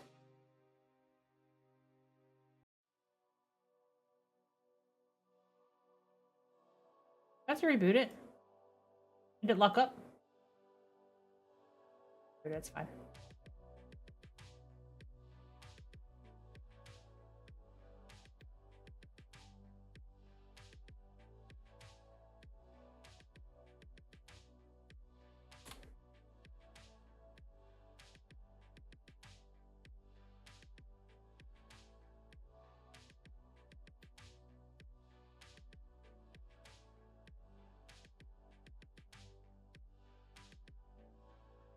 I just want to see if there's anything useful in Inez's knapsack. I moved the thing in so you can't see what I'm typing. There we go. Like right at the bottom. The way this interface is like right at the bottom of the thing. So Inez's knapsack is an old beat-up canvas affair. In her knapsack, you see a coconut off-white cell phone. This is back before we had smartphones, so this was like a tiny cell phone, or it was like a brick cell phone rather.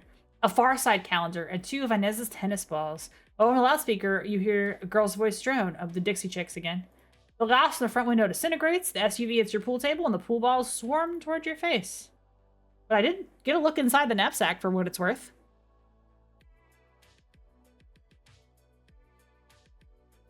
Or auto undo to undo both this command and always undo at the end of a turn, which is probably what you want to do until you win the game.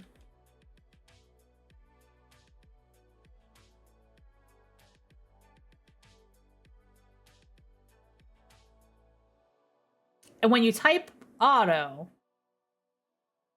it kind of gives you more of that time loop vibe. You feel a tremendous wrench, the hand of God coming down to clean the temporal chalkboard. Somehow things aren't set up exactly the same as last time. My best friend screwed me over. Did I tell you about this? She accepted a date from my ex-boyfriend on Valentine's Day, the same day he broke up with me. Bitch. Bitch.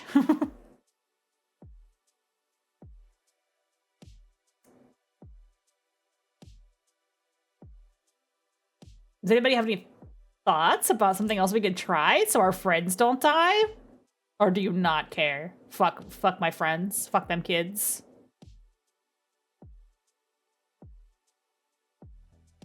Now, if you go north... Oh, the Goo Goo Doll's latest hit.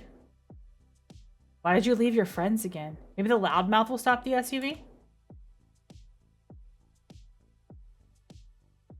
How?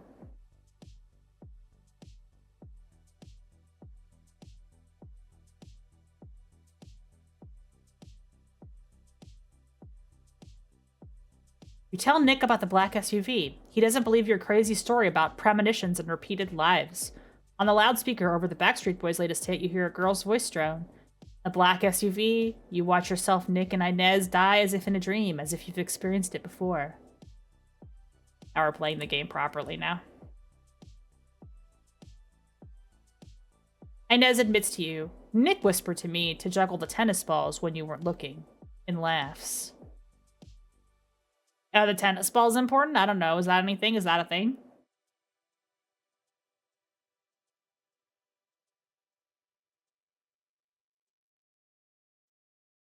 Mysterious ball actions?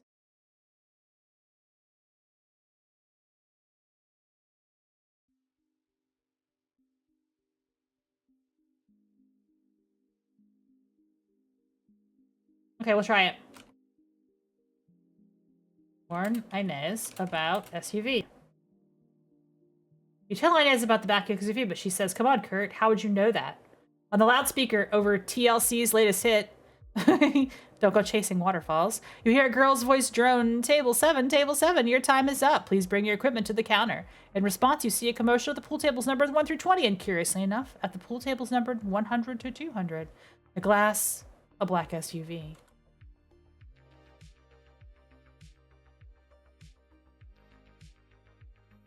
We can't do time loop. We can't do time loop.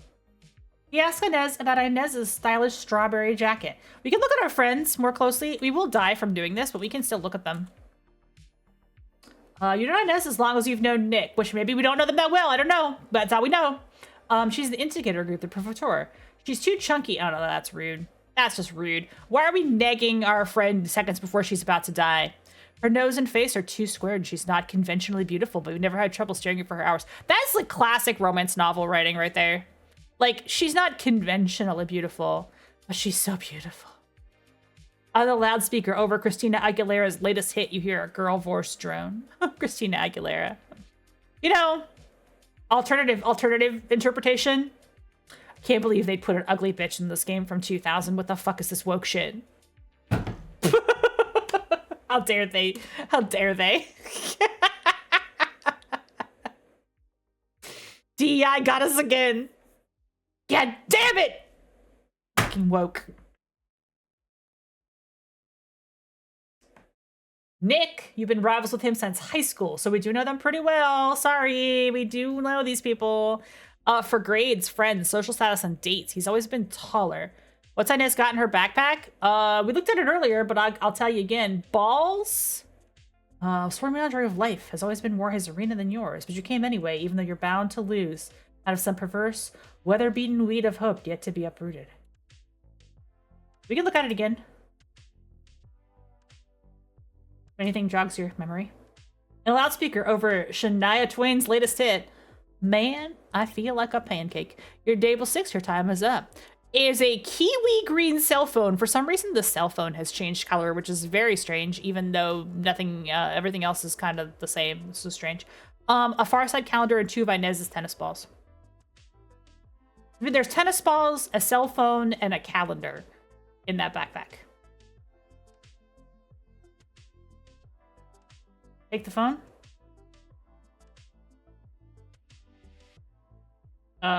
Take phone. I'm think we can get phone. Taken. Didn't help. I have it, but the SUV still hit me.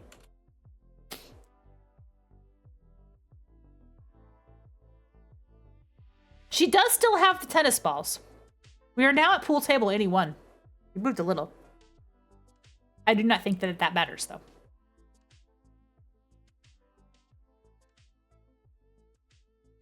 Is this anything?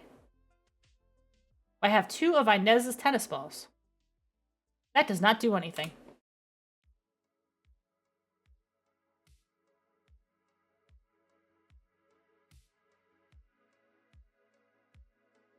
You feel a sense of deja vu to the initial surroundings 9 turns ago. Well, let's see. What do I have in my inventory? I have nothing. I do not keep things when the time loop resets.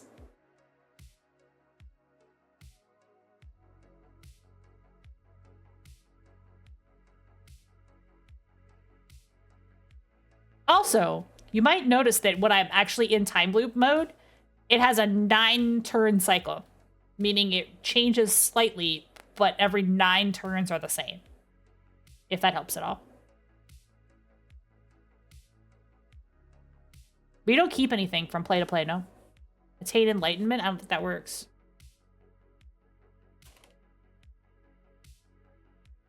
Listen, ChatGPT would definitely give you some answer, but it also wouldn't be able to keep track of the individual positions of individual things in this room the way this game does. Which it does, by the way. So, you have to work within the limitations of what the parser will let you say. Now, we can do this, which is always useful. which a lot of times it will tell you like some verbs that you can do. So, you know, that's cool at least.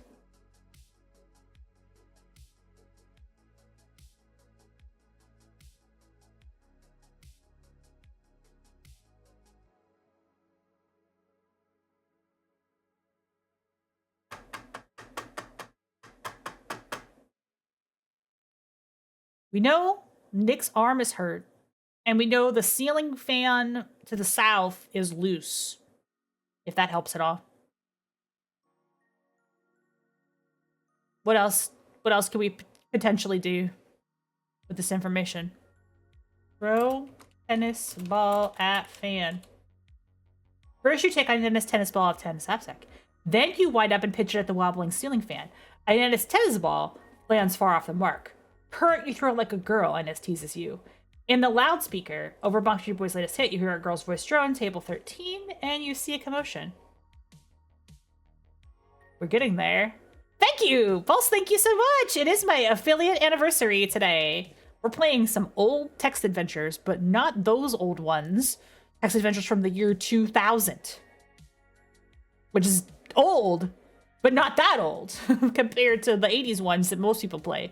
So these are ones that I think people haven't necessarily seen very much. We're trying to figure out Rematch. I do know the solution to this game, by the way. But I'm trying to figure out if you guys can figure it out. Power is thinking about it. Kurt doesn't seem to be capable of doing anything. Yeah, Kurt is kind of pathetic. Kurt's kind of sucks. So whatever he does, it's gonna be. Have we tried simply turning into Superman? Guys, I can't type verbs like turn into Superman. This is not gonna work because it's gonna tell me it doesn't understand. I mean, pick up phone booth. It doesn't. It's not in this one. It's not in this one. Yeah, dare Inez to throw a ball at the ceiling fan? Okay, let's try that.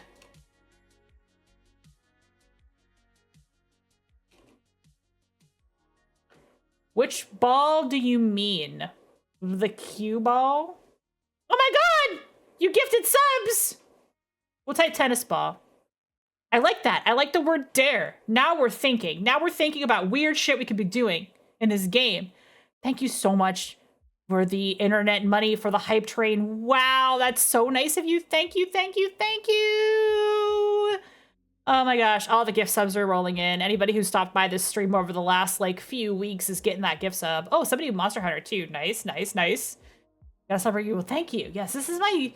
I'm gonna say it's probably my 6th affiliate anniversary. Sniped Cost. Good. Cost needs to be. Cost needs to be here. Cost needs to be. Yeah, Cost wasn't a. Yeah, good. I'm glad. Cost is now a member. All right, let's try this. Oh, let's get a shout out for y'all too. Nova and Pulse did a really, really cool debut. Thank you. On Sunday, and showed off the full Live 2D version of both models because Nova is the girl robot, and Pulse is the sidekick. But Pulse does all the talking, except for when Nova does the talking, because Nova can talk independently. It's really, really, really cool tech. If you guys haven't checked out that stream, the tech is so amazing. It's so cute. The Live 2D model is super duper cute. It's like it talks like just like this, only it's totally AI. Like you can ask questions and she'll answer and she'll come up with like cute answers.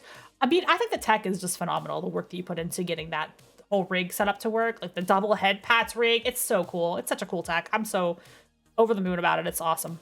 So I was going over some code stuff earlier, but like very basic code stuff because this is Inform, which is like a very strange coding language to learn. It's mostly now. I like what Power is thinking here, which is we're gonna do like a little bit more complicated of a command because it is true that in this game, like, it doesn't understand verbs like become or leave or whatever, but it does understand a complicated chain of things. So you can tell like this particular thing. I think this sentence will actually parse. So let's just try it. Inez wavers. Following a dare from you apparently will cost her some standing in Nick's eyes. Nah, she tells you finally. Sorry. Interesting. Where are you even hanging out with these people? I don't know, man. They're dead now. You let them die! You let them die!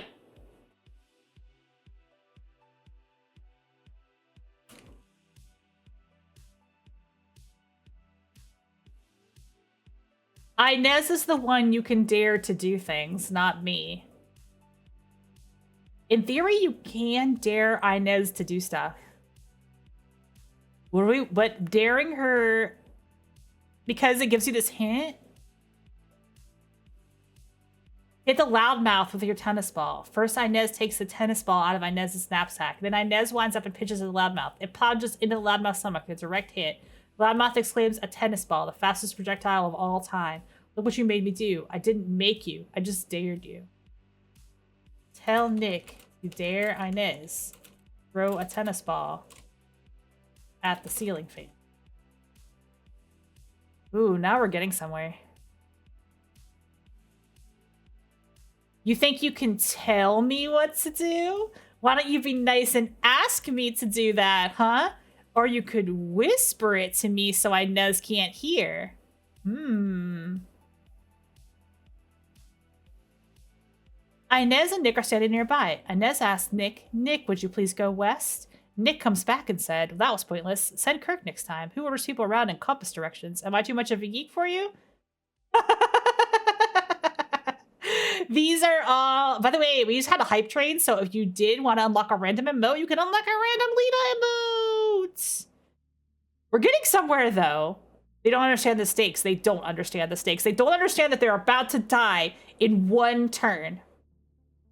But you can ask Nick to do stuff, and you can dare Inez to do stuff. But if you dare Inez, she won't do it because she prefers Nick. But you can ask Nick to dare Inez to do stuff. All right. Whisper to Nick to dare Inez to throw a tennis ball at ceiling fan. You whisper your idea into Nick's ear without Inez noticing. Okay, he asks, thinking about it. Nick turns to Inez and dares her. Throw your tennis ball at the wobbling ceiling fan. You dare me, huh? Did I dare Nick to smooch Inez? You can't dare Nick, but you can dare Inez. You can whisper to Nick. So this is the things we can do so far. And put it that way. First, Inez takes tennis ball out of the knapsack. She winds up and pitches it at the wobbling ceiling fan. The tennis ball never approaches the heavenly height of the wobbling ceiling fan. You see it tumble back down to the ground in the empty area to the south. And the bad thing still happens. But I feel like we've learned a lot of things. One guard only takes dares and one guard only takes whispers. Yes, that's exactly right. Whisper to Nick to kiss Inez. Hey, that actually works! You whisper your idea into Nick's ear without Inez noticing. Okay, he's just thinking about it. Nick steps up to Inez and gives a quick peck on the lips that somehow doesn't end, and then deepens alarmingly, their arms slipping around each other's backs? Holy shit! We got a ship going! Well, they still died. They still die when the truck hits them, because the truck hits them at the end of your turn. But they did have a deep throat makeout first, so that's kind of interesting. That's an outcome. We did die. We did die. But we also did get to get some heavy petting, so that was kind of interesting. Whisper to Nick to dare Sue. Who's Sue? Right. Whisper to Nick to dare Inez to throw a cue ball at the loudmouth? Or at the loudmouth?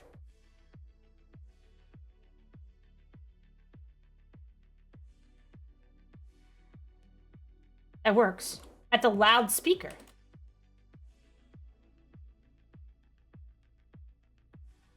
The loudspeaker are hidden in the walls. I can't throw anything at them. She did try, though. She did try. Back to the ceiling fan vines, I guess? Okay, try it again.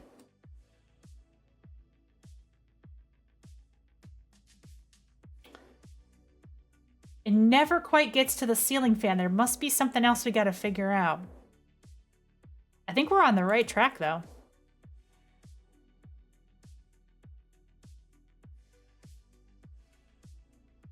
Do you think it's important that it loops every 9 turns?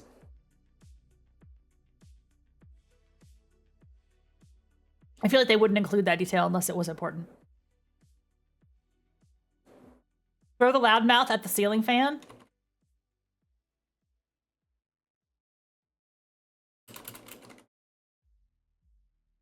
The loudmouth is too far away. Sorry.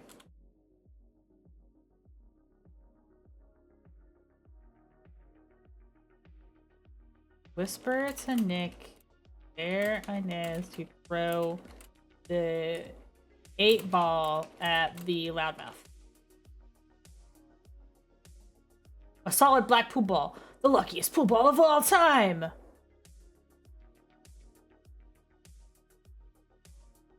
So Nick can't throw things. He hurt his arm, correct.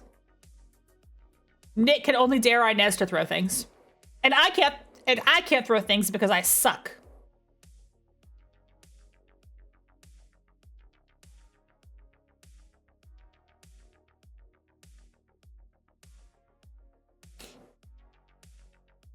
He's a little wisp of a child man, correct. He's terrible at throwing things.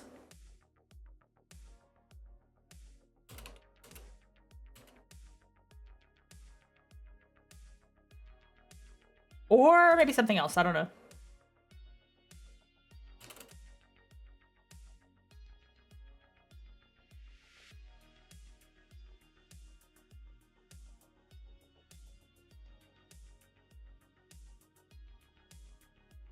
Throw the Q like a goddamn javelin.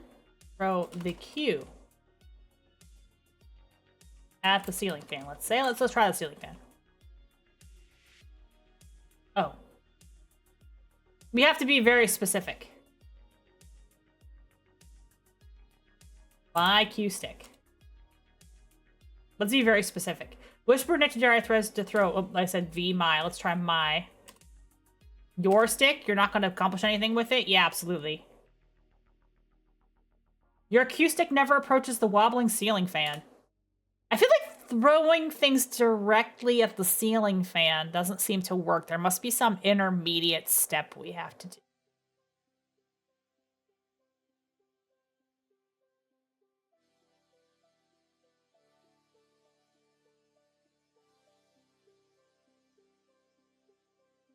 But I think we're on the right track.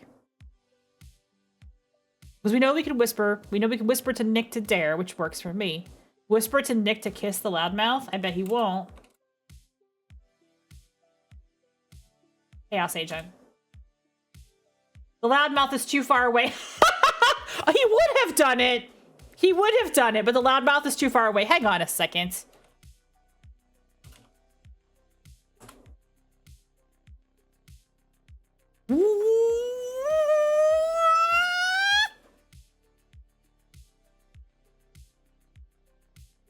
Okay, so I didn't get full tongue, but I still got the kiss from the homie.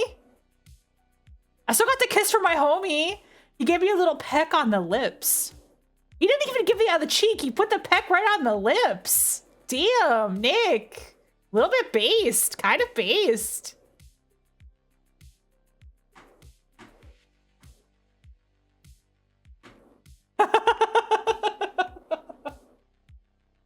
You need soda?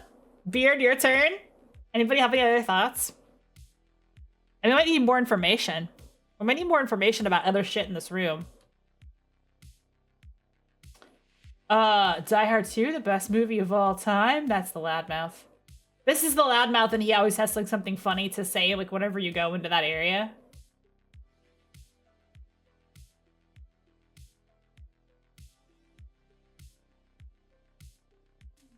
West is safe, but there's nothing over here.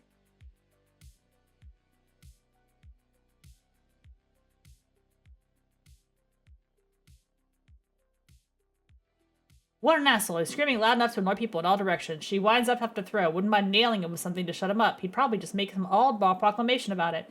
Yeah, and it always involves a number. Isn't that strange?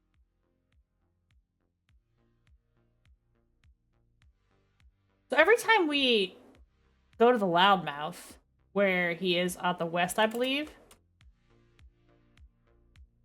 No, he's in the east. He says some comment, but he says with a number involved in it for some reason. Like 7 or 2. Do the table numbers mean anything? They do. You have to actually know the numbers. You have to actually keep track of the numbers too. It's a little bit more complicated. Right now we're at pool table 100, but if I click and start over, I'm now at pool table 81. So every 9 cycles I move. See how it says 8, 19, 27? Every multiple of 9 is the same.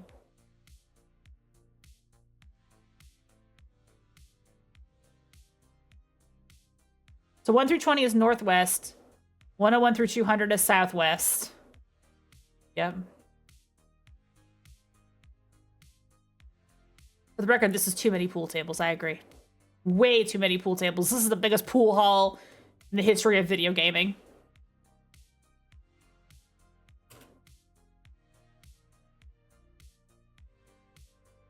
Tighter legs. I don't have those with this outfit. Ugh, I should turn that off. Wait. I can swap to my other outfit, though. Oh, I'm gonna swap to the pony. No. I don't have those with this outfit. Oh, you know what? You know what that button replaces, though? That button replaces, is take my glasses off. It's a glasses button now. I hope you learn. I think this outfit looks cute with the glasses, but I do have a glasses removal button.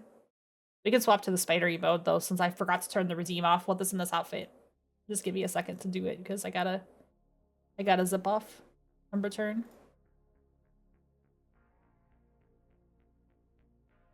I'm gonna be like tiny when I first load in. Okay, well, Left 2D, don't crash. My mod. Oh, you gotta head out? Well, it was good seeing you. There, I'm back. Or we can push the spider leg button. Ta-da! Did you see my new room? Before you leave, did you see my room? Did you see my new room? My new room? Wait, this is the one without this chair. This is my new room that I had done. This is my official Lita lair.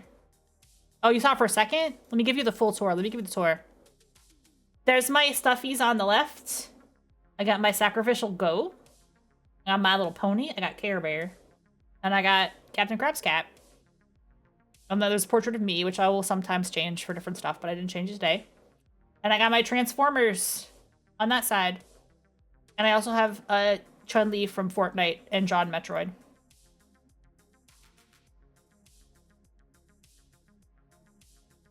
Oh, and my logo. Whoop. You love the CRT effects too? It's very retro. It's actually a brilliant idea to bait some fan art with the Chun-Li and Samus. Yeah, I mean, not that I would mind if people drew me as Chun-Li because I got the buns and the Samus as well. But those are also like just toys that I own. Those are my toys that I have in, in the room. So I wanted them to be represented in my virtual room too. I have a Chun-Li and a Samus figure because they're like babes. Switching out the art and the frames? Oh yeah, definitely, for sure. Anybody who wants to like submit fan art, I'll switch out the art in this frame for like whatever fan art people want to do. Yeah, I'm allowed to totally switch this. I have the full source file for this, so I can change the files, change the art, and export like different stuff. So if we want to have different fan art. In fact, maybe I'll switch it out for the 1001 Nights because we're doing 1001 Nights, and I have that fan art of me talking to Scheherazade. I think I'll switch it. I'm a genius. I know. This was done by Kira Works, by the way. The credits are down in my credits for Twitch. Okay, have a good night. Have a good night. I'm so glad you came by. And congratulations on your new debut, because it's super, super dope.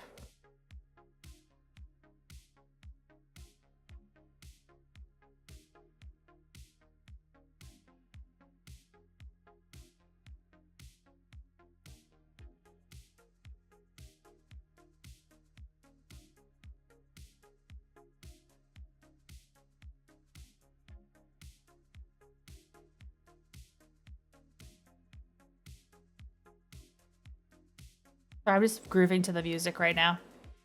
I'm gonna go back to my other form now. Boop, boop, boop.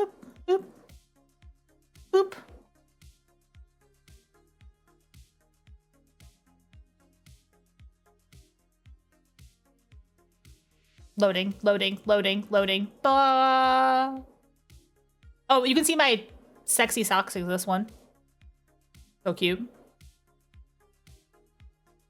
I love having an extra outfit. It's nice to be able to change it up sometimes. I'm gonna get more. I need more outfits. We're gonna put in a poll on my birthday for what the next outfit should be. My theory is where we start matters, especially since the multiples of 9 get mentioned. Where you start does matter.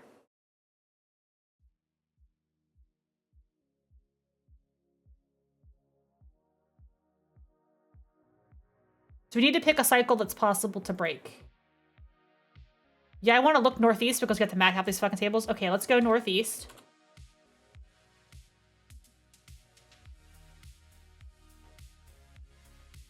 Nothing special to the northeast, it feels like. Bark, laughter, yipped in his conversation, the flicker of leather and denim and unblemished skin. Yeah, unfortunate. Do we want to try another location? Southeast?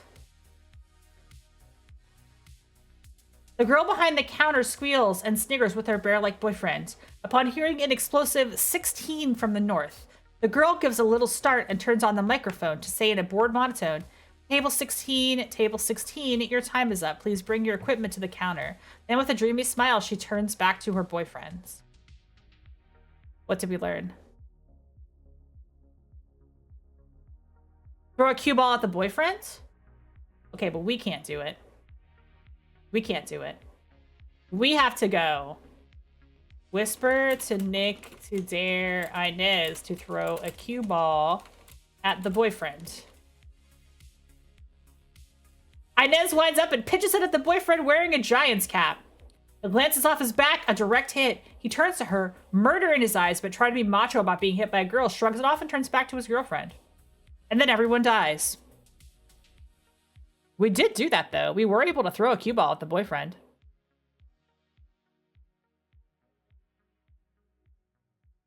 Now we're at pool table 85. Throw it at the girl. The counter girl was blocked by her boyfriend. Can't do it. We have boyfriend too large in the way.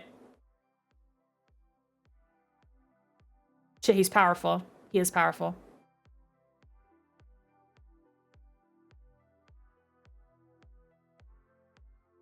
Do you guys want another hint?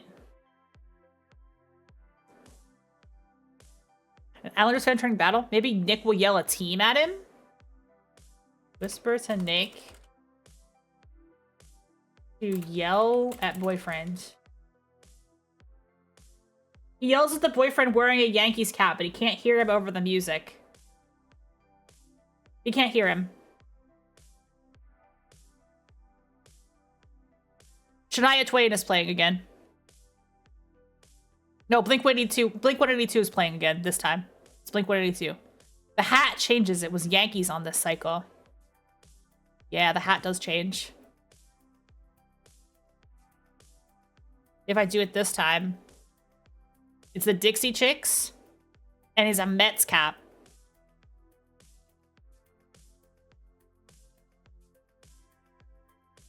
And so on, turns ago. Every multiple of 9, it resets to the original. Mets fans are very perturbable. What the fuck? It's a little bit different each time. Keep doing it. We're listing hats. Okay, we're listing hats. We're trying to find out the hats. Goo Goo Dolls. Rangers cap. Back to Mets again. They're all terrible New York teams. 2 baseball, 1 hockey. We had Rangers. They're all New York teams. Rangers, Yankees, Rangers, and Mets again. Is this anything? Giants, Yankees, Mets, Rangers, Mets.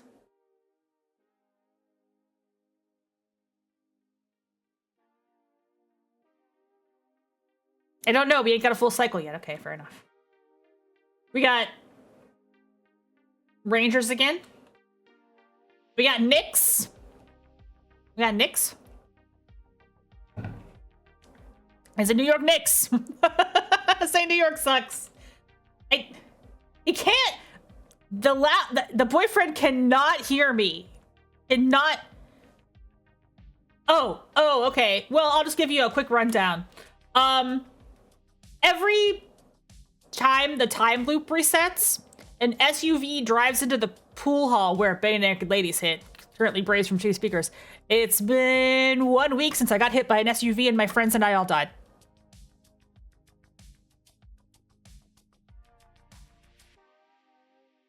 A car keeps killing us, and we must manipulate our idiot friends to somehow avoid being hit by a car. Correct. How do we do it? How do we manipulate our idiot friends to stop being hit by this car?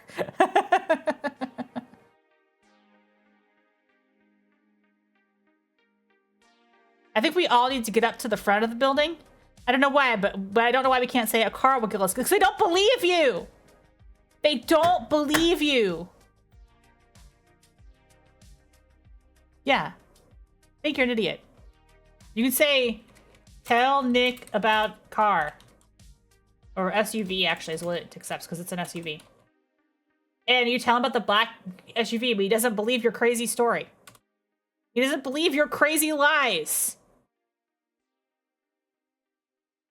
Say there's free New York merch at the front counter. Yell free merch. I don't know the word free. Yell. Doesn't do anything.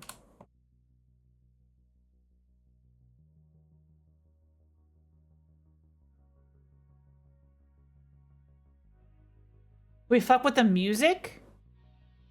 How? How do you propose we do that? What shall we do to fuck with the music?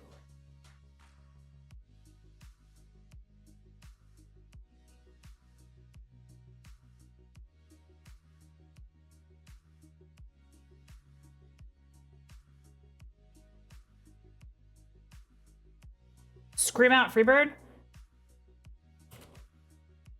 I don't think that will work. Doesn't work. Unplug the speakers? Loudspeakers are too far away. Good thought. Not close enough. Can't do it. And we cannot hit the speakers with a ball because they're in the walls somehow. So we can't do that. Get someone else to unplug speakers? Who?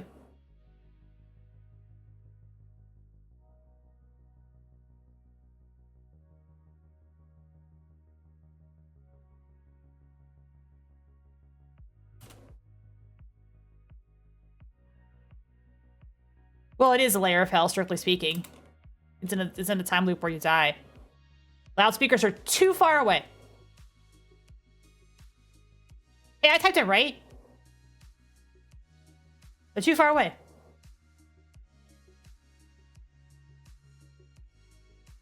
I can't get to them in time.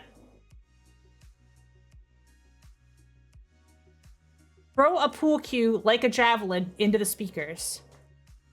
All right. Because you missed the important detail, which is that me, Kurt, sucks at throwing things. I have to get Inez to throw things. And the only way that I can get Inez to throw things is by having Nick dare her to do it. So the command to get Inez to throw something is this.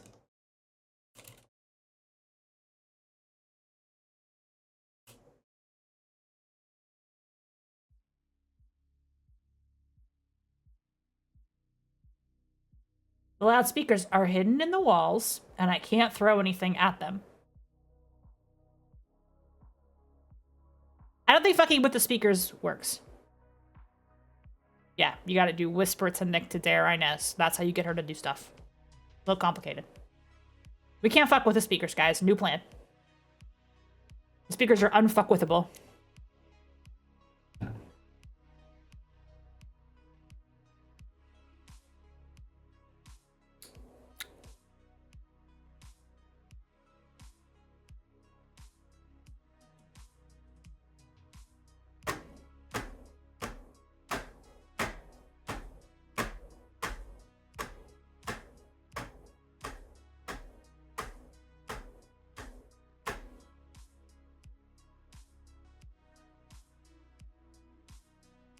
Notice that she calls a different table number. Table 7. Table 7 again.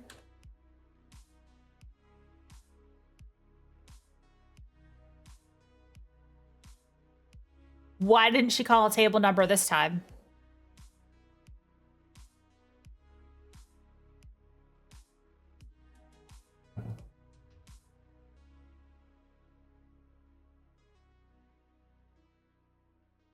She was too distracted by bare naked ladies.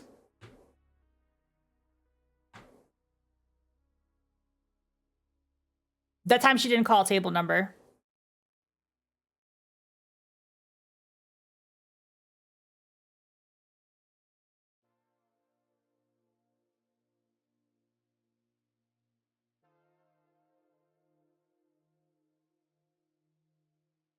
Was it the tennis ball? Mm-hmm. It was.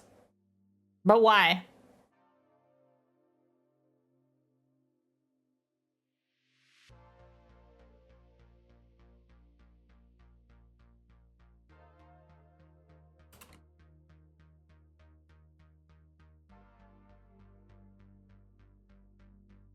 The tennis ball is mentioned as being faster than the cue ball. Oh, he says that no matter what you throw at him.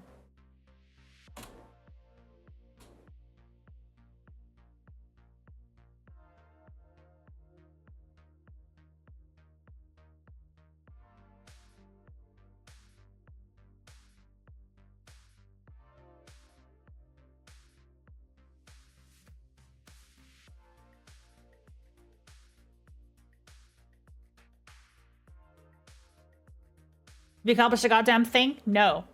The loudmouth says to the girl what table to call, correct. He says some bullshit, and she thinks it's the table. So watch this again. So the loudmouth is interrupted, no one is called up. Right. We need the loudmouth to say our table number.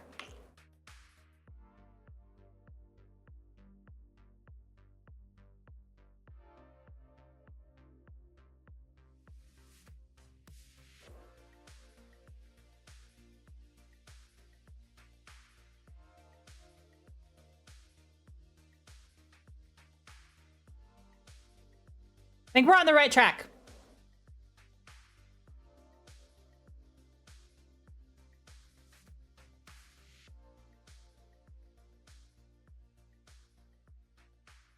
Can Inez throw 2 balls? Can we do anything with the loudmouth other than dare Inez to throw shit at him? So you guys are on the right track. Throwing shit at this guy is... Can Inez throw 2 balls? Great. Yeah, we do need to get a number with 2 numbers, right?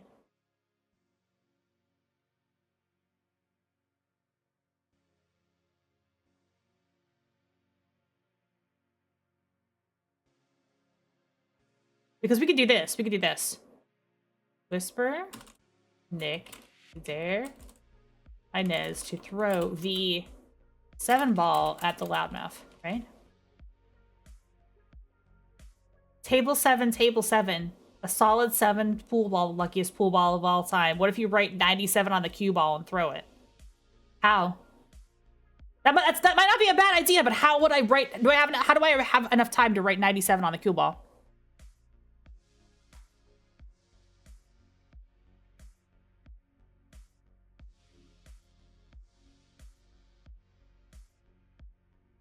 Cue ball looks like an ordinary cue ball.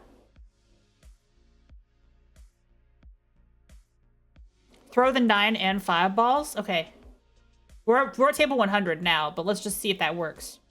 Throw the 9 ball and 5 ball at the loudmouth.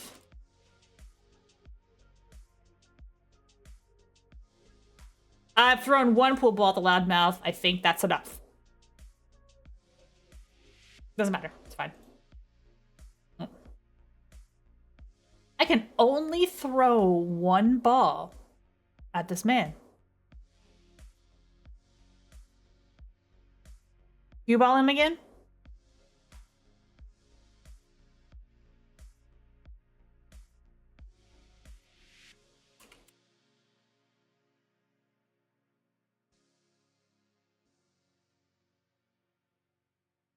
Now that works. In the sense that it knocks him out. Or the sense that it makes him mad. But it doesn't help.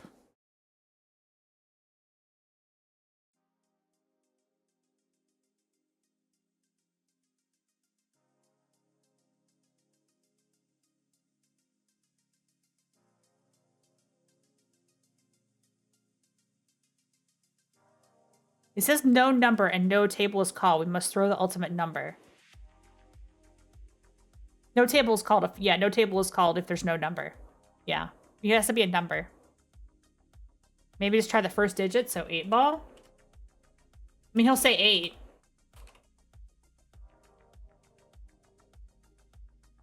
He says 8. Table 8. Your time is up. A solid ball, pool ball, the luckiest pool ball of all time. Just a table 8. Am I too much of a geek for you? Well, no. We hope for the best for these two. They clearly are into each other. They've been friends for such a long time. The steamy makeout that happens before got their blood pumping as they almost died.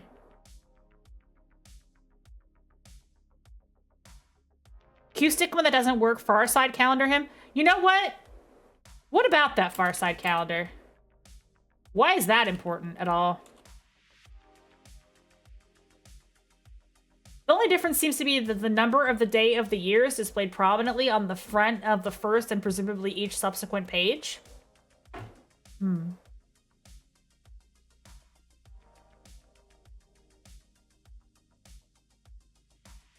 Unusual for a calendar, but I'll let it go.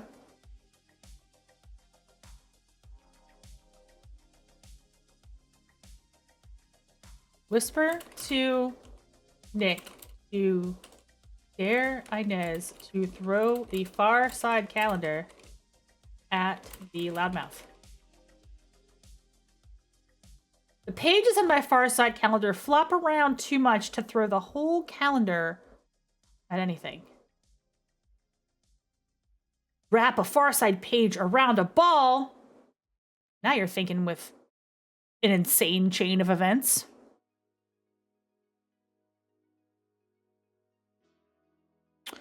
Let me see if I can remember the syntax for attempting that action. Page 81 of the calendar around the cue ball. I think that's too many. No, okay. Get page 81 of the calendar. Get calendar. Okay. Maybe just page 81. You can get to page. Okay, you can get the page. You're at page 81. Wolf wooing lamb and moonlight from Inez's far side calendar. Then Kurt, what are you doing? Inez is getting angry. Aiken. Now, this is purely me indulging this. Far Side was huge in the year 2000. Is there a different cartoon on every page? No, it's the same.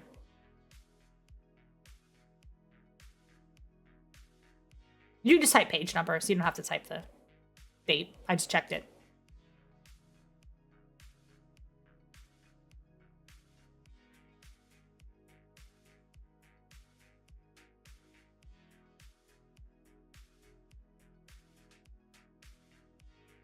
So now we have to think of a chain of things that we can fit in one line that will do the thing that you're trying to do.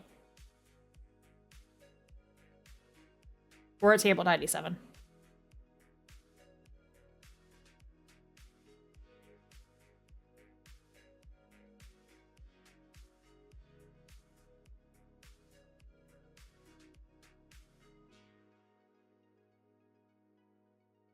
And it must be an after road page. Whisper to Nick to dare Inez, assuming this is the strategy we're going, to throw page 97 at the loudmouth.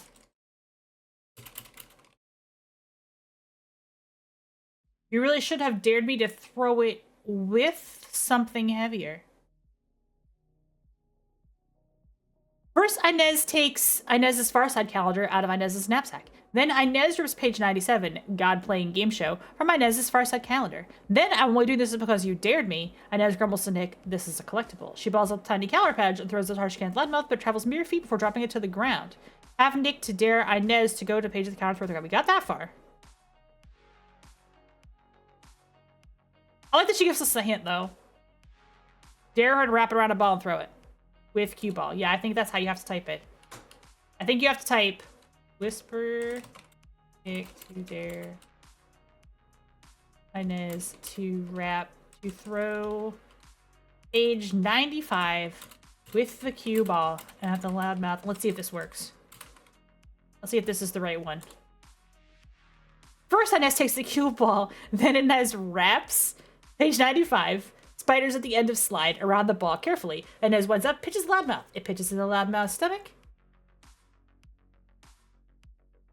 Why'd you do that? That's our table. Now we have to stop playing. He died. I feel like we're close, though. I feel like we're really close. Maybe it needs to be a different table.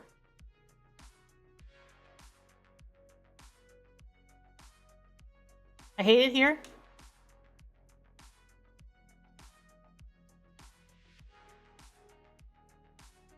Page 100. Monster and tall as this sign around the cue ball carefully. They refuse to move? What the fuck? They don't like to move. They don't like to move. They don't want to stop playing pool. I think we're close, though. I think you guys are on the right track.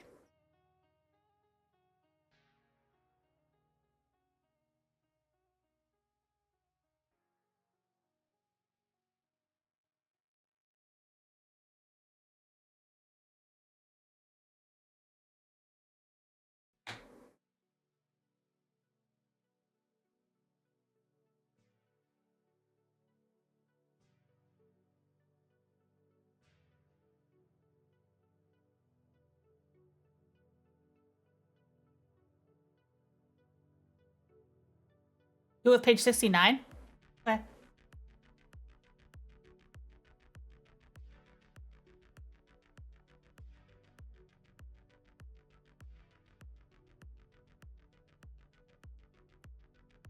That's the School for the Gifted! That's a funny cartoon!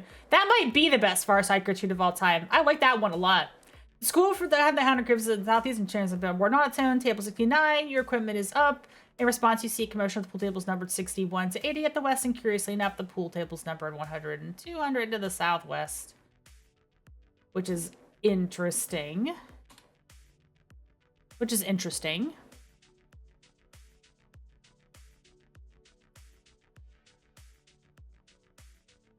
So why does it also make a commotion in the southwest? Good question. What's happening in the southwest right now?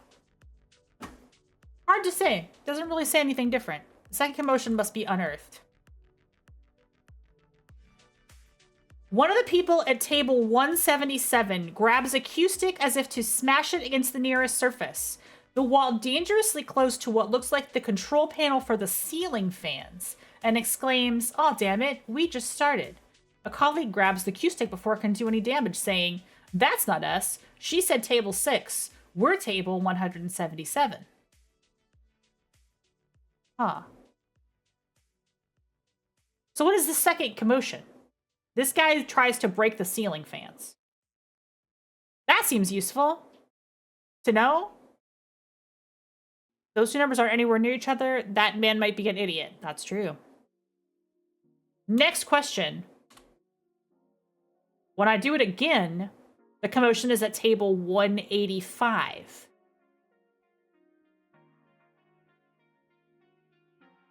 $177, $185, $114. Starting to write down numbers.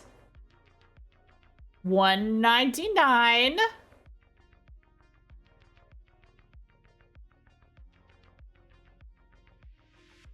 $154. $191. $181. $198.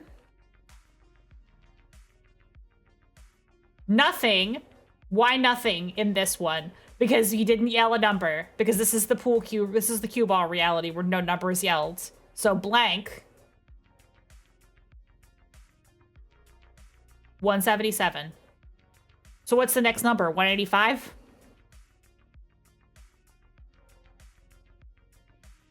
Blank, 177. Is that 9 numbers?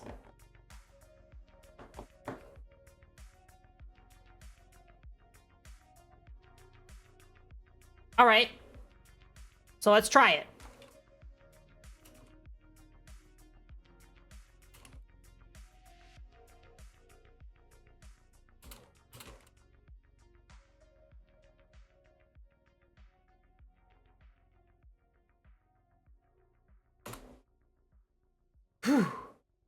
First, she takes the cue ball. She wraps 185, early vegetarians, around the cue ball carefully. Inez winds up and pitches it to Loudmouth. It plunges into Loudmouth's stomach, a direct hit. Page 185, early vegetarians, the best Far Side cartoon of all time. Girl behind the counter to Southeast gives a little start and turns on the microphone to say, Table 185, your time is up. Please bring your equipment to the counter. Then with a dreamy smile, she turns back to her boyfriend. One of the people at table 185 grabs a cue stick as if to smash it against the nearest service. With this case, the wall dangerously close to what started the control panel for the ceiling fans, and claims, oh damn it, we just started. When no one responds, slam! The cue stick smashes the ceiling fan, turning them all off. Most of the fans slow down gradually, but the one next to the south has a severe wobble, begins to keen. Before anyone can react, it wrenches off its mooring and plummets to the empty space in front of the windows with a resounding crash. Inez and Nick scramble to other parts of the hall to avoid flying fragments of plastic and metal. The entire pool hall stops and gasps at the spectacle. The glass from the front window disintegrates and sprays as like water in all directions as a black SUV explodes into the pool hall. It crunches over the ruined ceiling fan. My god, Kurt, get out of there. Kurt, get away from the table. We're warned, you scrambled away from the table before the SUV hits it head-on, spraying pool balls like spittle farther into the hall before lurching to a stop. Oh my god, Inez screams as she picks herself up the floor. Are you both all right? Nick nods, as you do. Inez hugs you both. You survey the damage. The driver is still sitting wide-eyed in the SUV, his cell phone forgotten in one hand. Other pool players are just beginning to pick themselves up. No one seems injured. Inez, you saved us. Did I? Yes, you saved us all. Kurt, isn't that great? But she didn't... You begin. Inez and Nick flush happy and turn to you. There won't be any way to redo this moment. I'm glad everybody's safe. You have finally broken the cycle. That one is so weird. Because the solution to that puzzle is kind of dumb. But it's so crazy how you have to type that super long sentence and then you get that super long ending if you do it right. Yeah, they dodged the hazard because they finally... Kirk returns to the cuck table. Yeah, Inez and Nick are clearly an item in this story. We did it. We won. Amusing. Remember how you can say amusing? Oh, you can almost always type Zizzy in these games because it's a magic word. Have you tried flirting with Nick, with yourself, getting Nick to flirt with us? We did do that. We did actually get a full-on makeout. Throwing cue sticks, throw 2 cue sticks at the loudmouth, really? We could try that. Although you gotta do it a little more complicated. Whisper to Nick to dare Inez to throw 2 cue sticks at the loudmouth. Oh no, it doesn't work. Well, it didn't work. What about this? What about this amusing thing? Oh, it's cue sticks, one word. You don't see any cue sticks? Throw my cue stick and Inez's cue stick. Oh my god. Okay, that's a lot. Holy shit!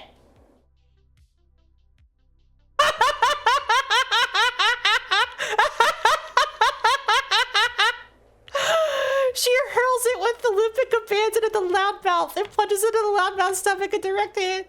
The loudmouth hears the blood gushing on the fatal element and screams, a Budweiser cue stick weighing 20 ounces, the best cue stick of all time, before toppling over dead. The girl behind the counter in the southeast gives a little start and turns on the microphone to say in a bored monotone. An impact further jostles the leaking corpse, and a crowding crowd of onlookers gasps in horror. What's wrong with you, you evil bitch? One of them shots at Inez. You didn't just kill him, you mutilated him. But he dared me to, she said, pointing at Nick. Do you always do what he dares you to do? One of the onlookers rejoins. Inez thinks about it. Pretty much, yeah, she finally admits. So you're a murderer, but he's worse. Madman, monster. Nick quickly says, I did it, but he whispered to me to say it. He points at you. You open your mouth, but no one else is to blame. So it's you. It's all your fault. You look where they run, but you've hacked against the pool table. This isn't real. You shout. This is all that's going to happen again. Look out the window. The glass from the front windows disintegrates and sprays like water in all directions. It's a black XUV explodes in the pool hall. Okay, that's really funny. That's really funny. You can just absolutely murder that guy. Wait, what are the other weird things you can do?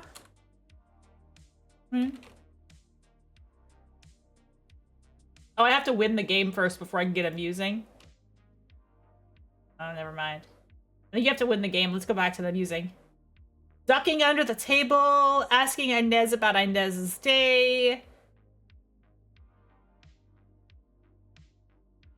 We can Zizzy and make Nick Zizzy. Okay, we're gonna do Zizzy.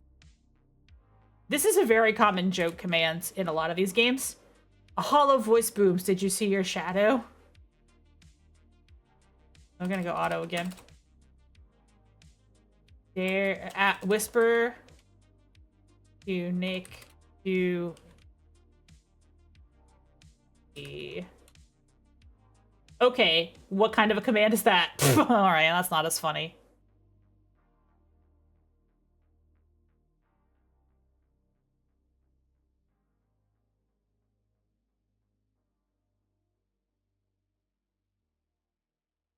You aren't able to throw a whole person. Bummer. Not able to throw a person. Well, it has the heft and weight of a small javelin.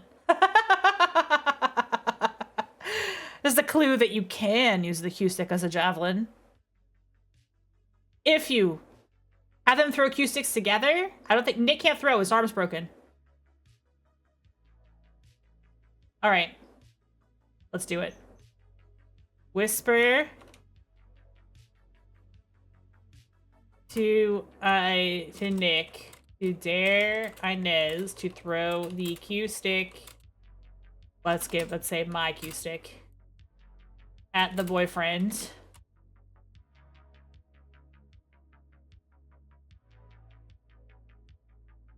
He's got a Mets cap on. It hits him in the back, piercing clothing and skin. A direct hit. The counter girl cries out and points at her.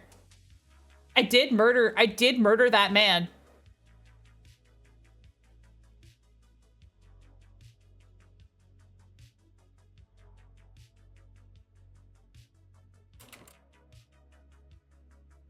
I don't know if this works. Oh, I can't do that. I can't do that. I can't throw it at two people. I have to pick one. I can do but I can't do two people. My Q stick and her Q stick at the couple. Work.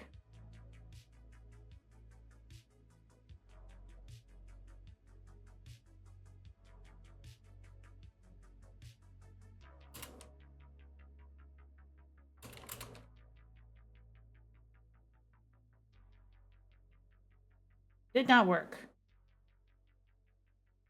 Did not work. Was not able to get the couple to register. My Q stick at the couple. Oh, the elderly couple. Oh, we threw it at the old people.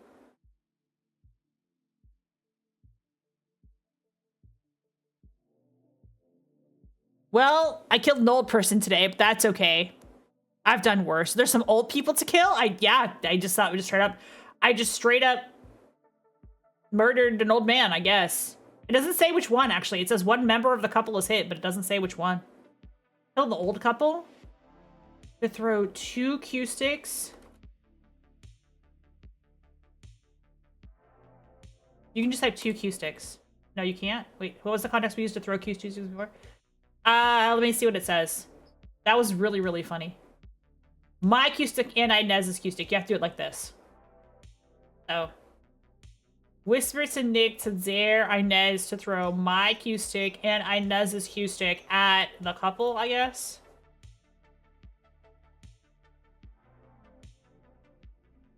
Oh my god, that's so cool! Look, whoa.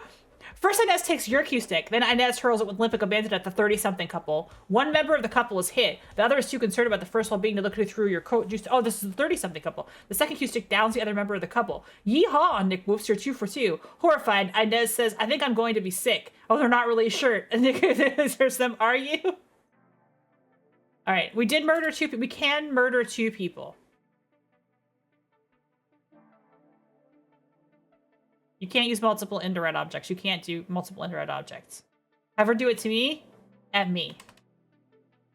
And my Q stick at me. Alright, here we go.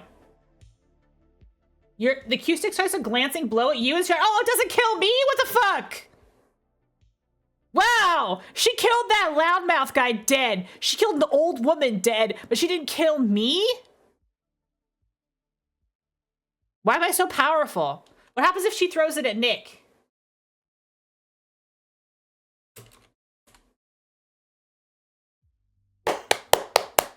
First Ness hurls it into Nick and punches into his stomach. He coughs to the blood trickling out of his mouth. I make sweet love to you and then you do this? Oh, they were already fucking! Wait, this is new information! This is new information. I'm learning this for the first time. I knew they made out, but she just broke up with her boyfriend. They had sex last night? Oh my god, and now Nick is dead.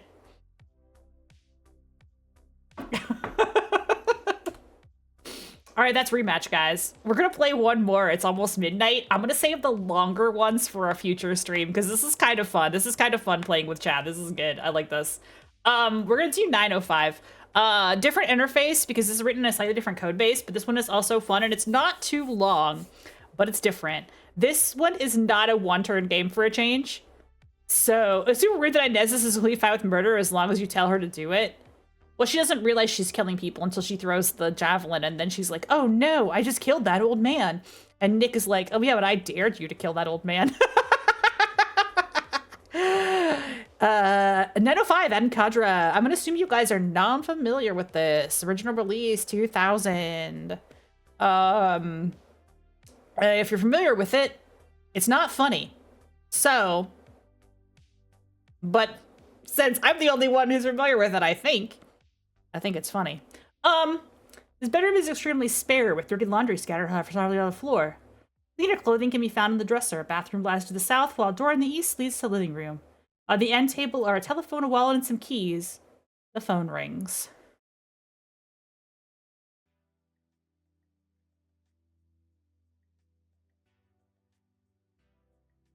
Eat wallet. I don't know about eat a wallet, eat wallet. It's not edible. The wallet is not edible, but it recognized the command, okay? It does understand that you could theoretically try to eat the wallet. We're already, by not interacting with the telephone, we're already ignoring it. Go back to sleep. Oh, how about just sleep? How about just sleep? Although I do like how nice this is. This could be a number of things. A noun occurs in your command may not be present, might be present but visible, or it may be scenery you can interact with. You may have specified too many indirect objects. You may have misspelled something. The list goes on. You slept too long already.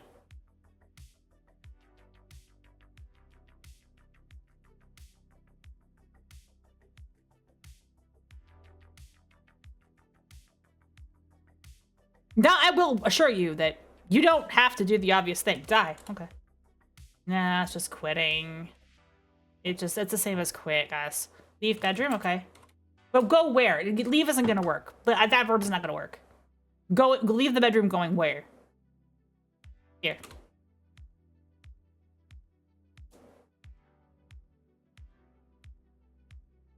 I'll save you the trouble of leave because that doesn't necessarily work. Like a direction. Where are we going? There's pet cat? There's no cat. Go south? You'll have to get out of bed first.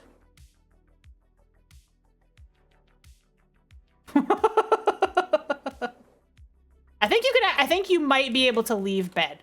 There we go. You can leave bed. Get up also works. Go south. This is far from luxurious, but still quite functional bathroom with a sink, toilet, and shower. The bedroom lies to the north. The phone in the bedroom is ringing. Piss? Sorry.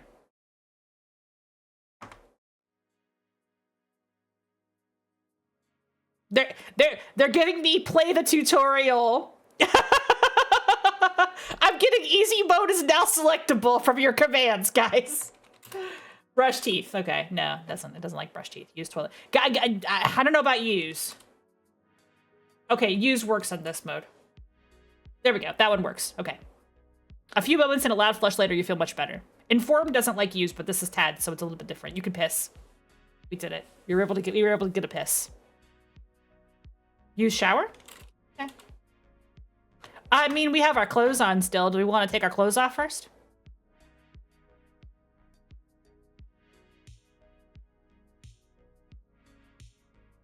Get naked? Let's see if get naked works. I don't know if it does. Nah. Remove clothes. Let's try remove clothes. Take off the soiled clothing. Interesting. Soiled clothing is off. Now we can use shower. Use shower.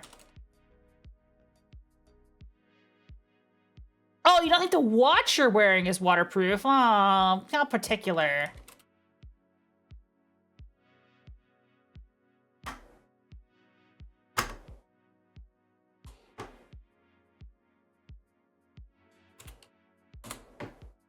Put all that shit on the floor! Sorry, this is an older game. It's very particular about the stuff that you do. The later inform games will automatically like do obvious things for you with a little parentheses. Like remember how it saw like first getting the thing and then it does it. But like this one is because it's like a little bit it's a little bit janky. It won't let you have to like do every little fucking step. It's very pedantic. But now we can use the shower. Phone's still ringing. Do we care about the phone? I'm naked and dry and clean. Take watch, okay. All right. Wear watch, okay.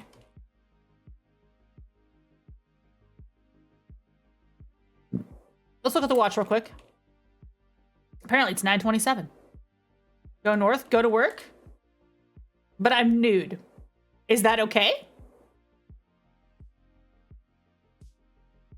Yeah? Go to work? All right, well, what are the steps involved in going to work? What are the steps involved? I would argue it's fine. I don't know, I'm not this guy's mom. Can I do this? Can key to Ebo's house left? Take wallet. Take keys. Go east. The furniture isn't carefully arranged as one might like. It's a bit lacking in the luxuries that might make this more of a pleasant place to spend the evening. No stereo, no TV, put keys in prison wallet? Put keys in your butt? Go south. Front door is closed. The front door is closed. Open the front door. Go south. Oh, you can't go naked. You can't go naked, guys. Sorry. Oh, God. You can't go naked. I'm sorry. Who's this parser? My mom? Guys can't go naked. It's fascist.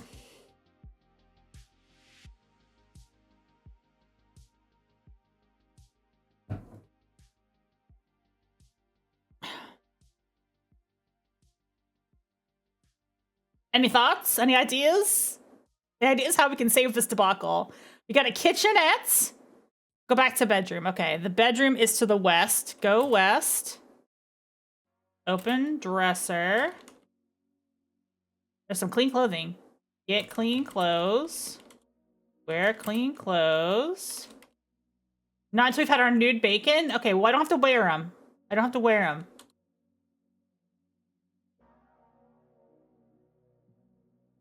Okay, so we're going east. And then we're going into the kitchen, east again. On the counter are a toaster and a Pop-Tart. I don't see any bacon. You don't really have time. I'm kind of pathetic, actually. You don't have time to cook yourself a fabulous breakfast. Best to keep your time here limited. The exit is west. Get bacon. No bacon. Bake bacon. We keep being Kurtz. Don't fuck the Pop-Tart. Fuck Pop-Tarts. No, it doesn't like that burp either. Sorry.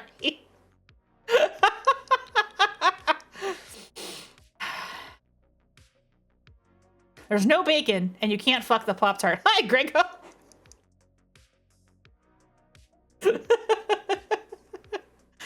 Yeah, you can't do sex to a Pop-Tart in the game 905 by Adam Contra. I have clothes. Okay, wear clothes. All right, I have the clothes on. What did I walk into? We're playing old school text adventures. But not that old school. We're playing text adventures from the year 2000. which is a different vibe than text adventures from the 80s. Playing Halo Ski where you're not allowed to go outside naked. No, it's true. I currently have clean clothing being worn, keys, closed wallet, a gold watch being worn, and the phone in the bedroom is ringing. Yeah, that's true. We weren't naked. We were technically wearing a watch, which is close, which is technically wearing something. We're not naked. Open wallet? Okay. You open the wallet, revealing a driver's license and an ID card.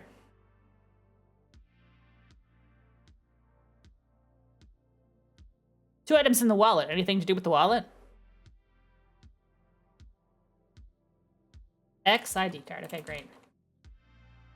The size and shape of an ID card bears a magnetic strip on the back and some identification on the front. Ryan Hadley, Longent Technologies, Longent Technologies, 215 Collins Street, Las Mesas, DO. Oh no, we're Brian? That's what the card says.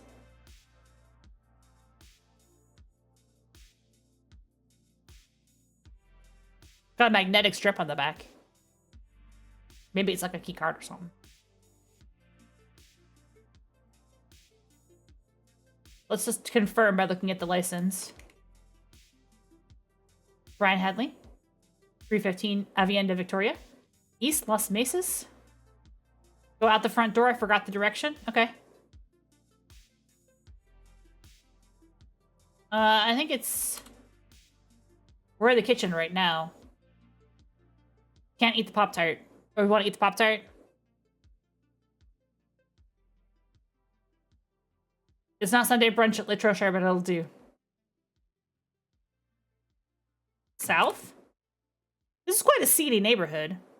But it isn't really anywhere in the whole Las Mesas metro that isn't just a little run down. Of course, the locals may complain about the ugliness and the crime, but the fact is the starter home like this would cost easily 5 times as much as someone like Plus. Not as if you could find one. The house lies to the north. There is a car parked here in the driveway.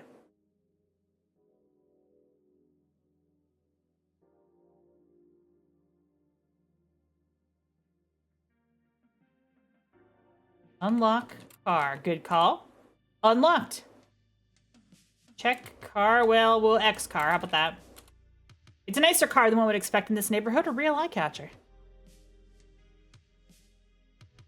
Nice car.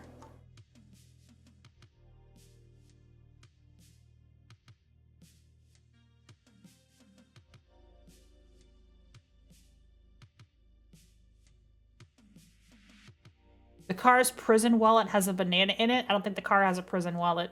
If it's not going to let me check car, it's not going to let me do anything more complicated than that.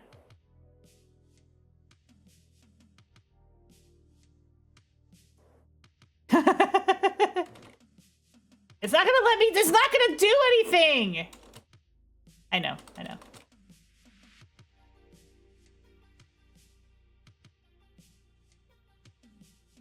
As you cruise down the road, you notice a freeway on-ramp approaching. Yes, no question. Are we getting on the freeway or nah? Freeway? Freeway? No? No freeway? You see the familiar Longent Technologies building approaching. Would you like to stop here? No? Service roads? Is that a no to stopping here? Okay. You notice another freeway on-ramp approaching. Would you like to get on? Leave it all behind? Freeway? Freeway?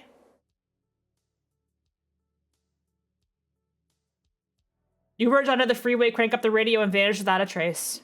You did it. You left it all behind. That's the win condition, by the way. That is how you win the game. You guys did it! You won! You didn't go to work, and you didn't pick up the phone.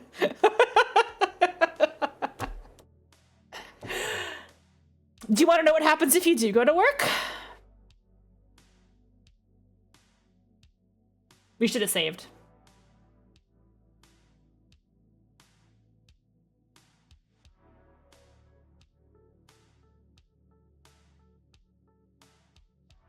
No.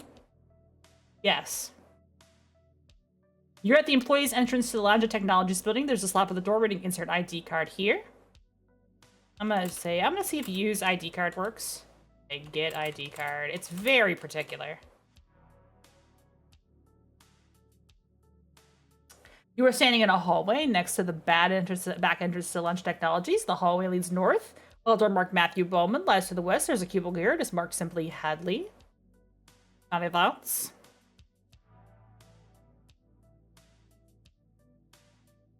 We get fired, I assume? Yeah. Next cubicle. 3 walls which rise barely higher than the desks they enclose. This was the era of cubicles. Now we just have open office plans. We used to complain about cubicles. We used to be like, oh, the cubicle life, man. The cubicle life is like for suckers and losers. We didn't know how good we had it. Because now they don't even give you cubicles anymore. Now you're either in the fishbowl or an open office. And those are both worse than cubicles. On the desk are a form, a pen, and a note.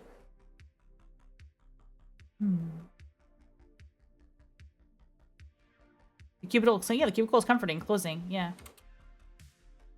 Hadley, sign this F209 and return it to me immediately, B.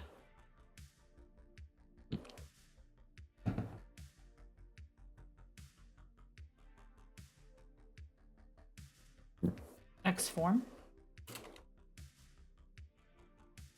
This is a form numbered F209.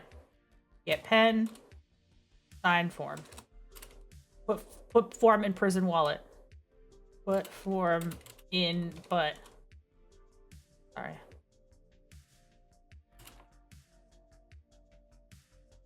It's not gonna understand that either. We tried though. We tried. We really tried to get that form up our butt. It just did not work. You look up in time to see Bowman's door. Click shut.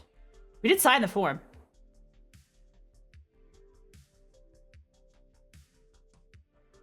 Take stone. There's no stone. Battle agent, accounting inspector. Avenge your father.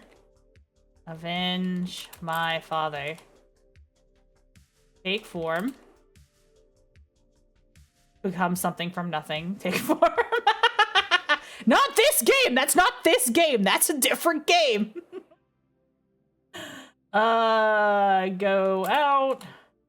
Get out of cubicle. Is that what you type in this one? There we go. It is.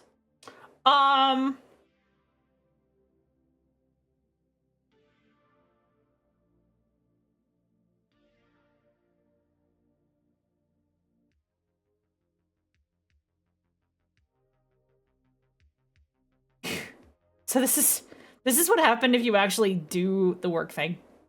You walk into Bowman's office, hand him the form. Bowman asks, who the hell are you? The jig is up. You try to make a break for it, but Bowman calls for security. The guards arrest you to the ground before you can make it back to the car. The anchorman chuckles. And now, on the lighter side of the news, you've heard about the burglar who broke into a home and started stealing the family's valuables, only to get so work off from the exertion that he fell asleep and was caught when the homeowners returned. Here's one to top that. A burglar broke into an East Mesa's home, killed the owner, and stashed his body under the bed. Put his possessions in the trunk of the car, and then fell asleep. Woke up the next morning, went to his victim's office and tried to do the victim's job. An insanity defense is likely. And now here's the weather by J Doubleday. Or is it?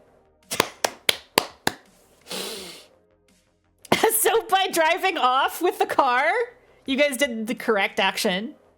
And not picking up the phone and driving off with the car is actually the correct action because you're not the guy who owns the house. Yeah. So now let's restart the game now that we know. Get out of bed. Look under bed. Under the bed, you see the corpse of the guy who owns this house. Oh, wait, I'm sorry. Get naked. Remove clothes. Look under bed. Get corpse. You better not mess around with the corpse. I can't take it. I'm sorry.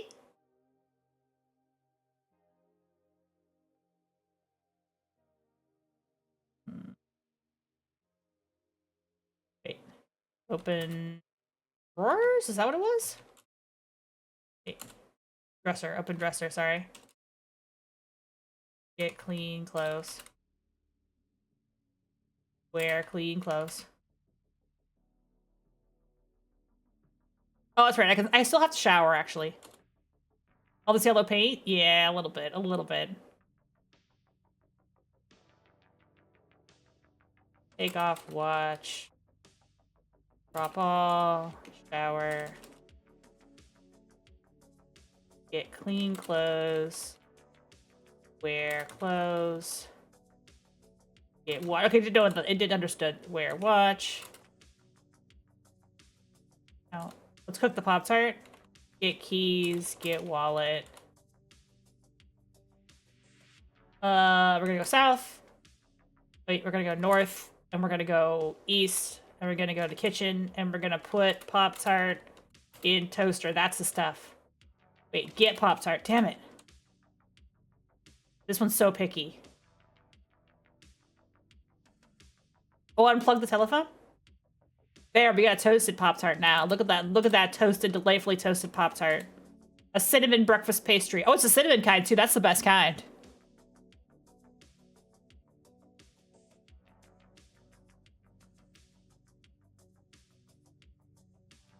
Phone in the bedroom is still ringing. Can we unplug the phone? Let's see if we can do that. I don't know. Bedroom is west. Unplug phone. Nah, can't unplug the phone.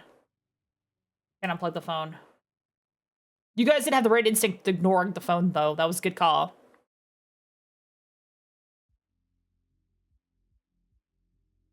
We never did answer the phone. Break phone. Seems like a waste of energy. Hit phone? That doesn't work. Sorry. That would have been cool, though. Would have been cool. One more thing I'm curious about. Open front door. Go south. Open trunk. TV, stereo, DVD player. Throw it in the car, and it's a pretty impressive haul.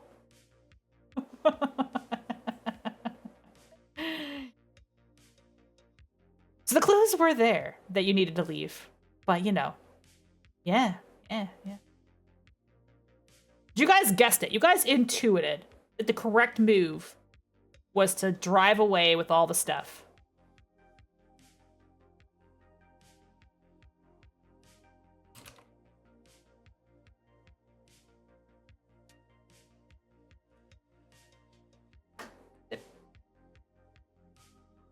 You guys won first try without even knowing the gimmick. Congratulations. Trolls. What happens if you pick up the phone? Sure. It doesn't break anything when you pick up the phone. Get phone. Hadley, you haven't even left yet? You knew our presentation was at 9 o'clock sharp, first the thing with the printers, and now this. There won't be enough left of you for Bowman to fire once he's done with you. Now get the hell out of here. So, yeah. We have the hell down here. He's dead, though, so it doesn't matter. There isn't enough left of him to fire. The man lost his job and his life today. Or rather, in the year 2000, when this game was written. Guys, I wanted to do more of these, but I am sleepy, so we may have to do another interactive fiction night at some point in the future, because I do think these are really fun. Those are some of the smaller, more bite-sized ones. There's a couple longer ones that I wanted to give a try to. Some of them are much harder than Rematch. Rematch is a weird little puzzle, but for example, like Make It Good is a whole noir. It's a whole noir story. And this is a hard puzzle game. This is detective shit. But I could feel Pat Ware's like Shadowgate senses tingling. I hope you learn from this cool experience. Because it's the deja vu noir detective game. This one's really good. There's a lot of new ones. I don't know. This could be a total grab bag. Some of these might be super interesting. This is like based on songs. It's a murder mystery. I don't know what's going on with that. There's some stuff here. People still make these games, and they are still by the way, the fact that these say 2025, it's only March. So these are so new that they were released in the last couple of months, and then you see some 2024s in here as well. They're probably released in like November, December.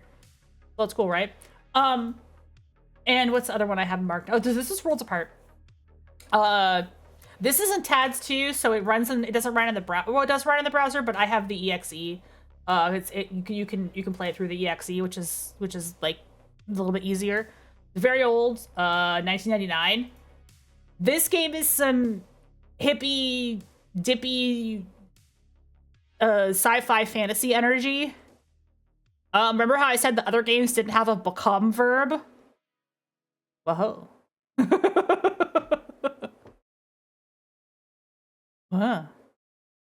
This one has become adjacent verbs because it's weird and abstract and sci-fi and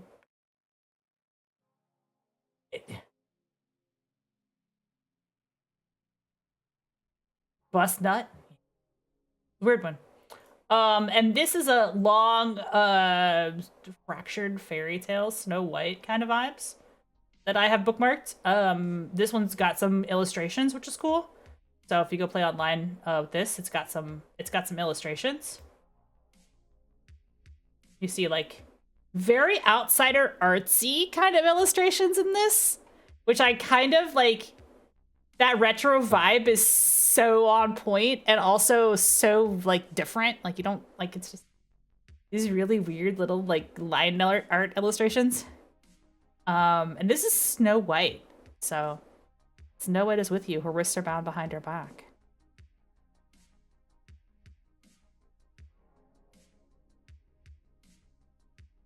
Thanks for joining me today. I am tired, so I'm gonna call it there for now. Thank you all for wishing me a happy anniversary as well. Let me get back to the chitty chatty room here. I'm gonna go back to my desk. Here we go. Not in my chair. There we go. Not in my chair again. I have a collab on Thursday. It's gonna be really fun. We're gonna be hanging out with Mr. Aegis. He's gonna be talking about games for health. I'm excited. I'm also gonna be chipping in when I can, although I have to finish my slides because we're kind of using his format instead of mine. So I gotta finish my slides, but I will. And then we'll move on to that. So I'm gonna keep my teacher outfit on for that, especially since you know, might be some kids present. We wouldn't want them to be like too crazy. But we're gonna keep it fun. I hope you guys enjoyed this little weird text adventure night. I'm gonna do another one at some point because I do enjoy the weird text adventures, and I think I feel like I could give you guys like a menu of which one of those of the ones that I picked that you want to do. So if you want to do them together or if you want to explore them on your own, that's fine. There's tons more to play. That database is full of all kinds of really fun games. But I feel like the noir or the weird horse girl energy will both be really interesting to do on this stream. But I will warn you that the detective one is really complicated puzzle. It's really interesting too. Like there's NPCs you can talk to and they move around and you can question and interrogate them. Like it's cool. Yeah, it's cool. Do we want to do that one like in the future maybe, like a different night? Well, let's try and get my Monster Hunter out of my way. Hey, let me jump into it real quick just so I can show you how it looks. It's the same as the others, but I could definitely play this game like all night, but I need to go to bed because of life. Monologue about games. This is Make It Good. By the way, Make It Good is from 2009?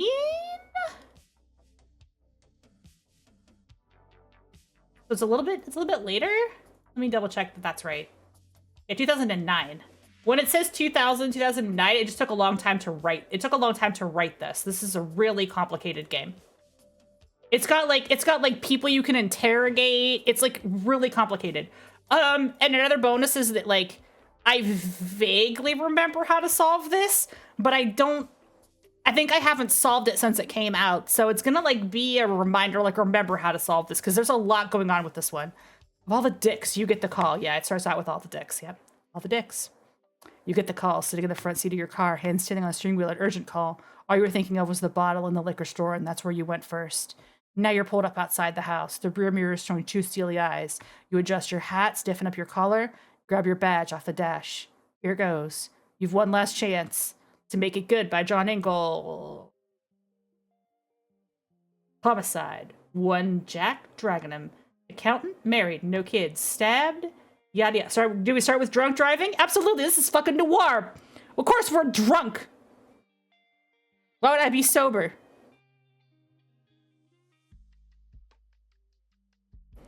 The glove compartment is closed. Sat on the passenger seat is a whiskey bottle. We'll do this one. We'll do this one next time.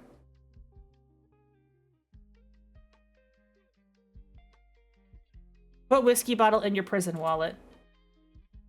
Uncle Stan's golden malt. Yeah, it's too tempting to jape. It's good, right? It's good. You want to play this. This game is fun. But yeah, I would like to play it. I would play it all night, except that I have to sleep. You know what? Let's play it for like 30 minutes. Let's play it for like 30 minutes, okay? Just because now I'm like this game is like go to bed? Cost, you want to go to bed?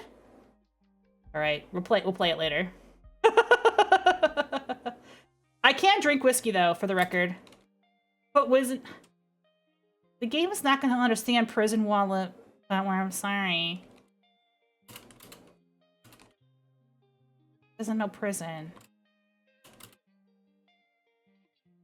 You need to be. Oh, I can put it in mutt. That doesn't make sense. You need to be holding the. I can get whiskey. Drink with. Oh no, I gotta open the bottle first. Oh!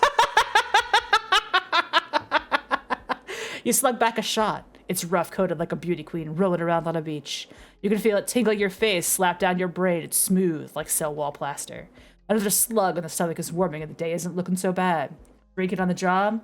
It isn't so evil. Of course, eventually they'll work out what you've done, probably when they drag your drunken body out from under a bush. It'll be your career over your whole goddamn life, but who gives? You've got a good 2 hours, just you and the hole to scrape back and let drop. Maybe you could beat someone. Maybe you could wrap your car around a tree. Plenty of time, plenty of liquor. Oh yeah, it's all over.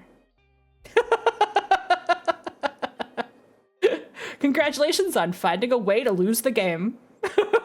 Very quickly, too.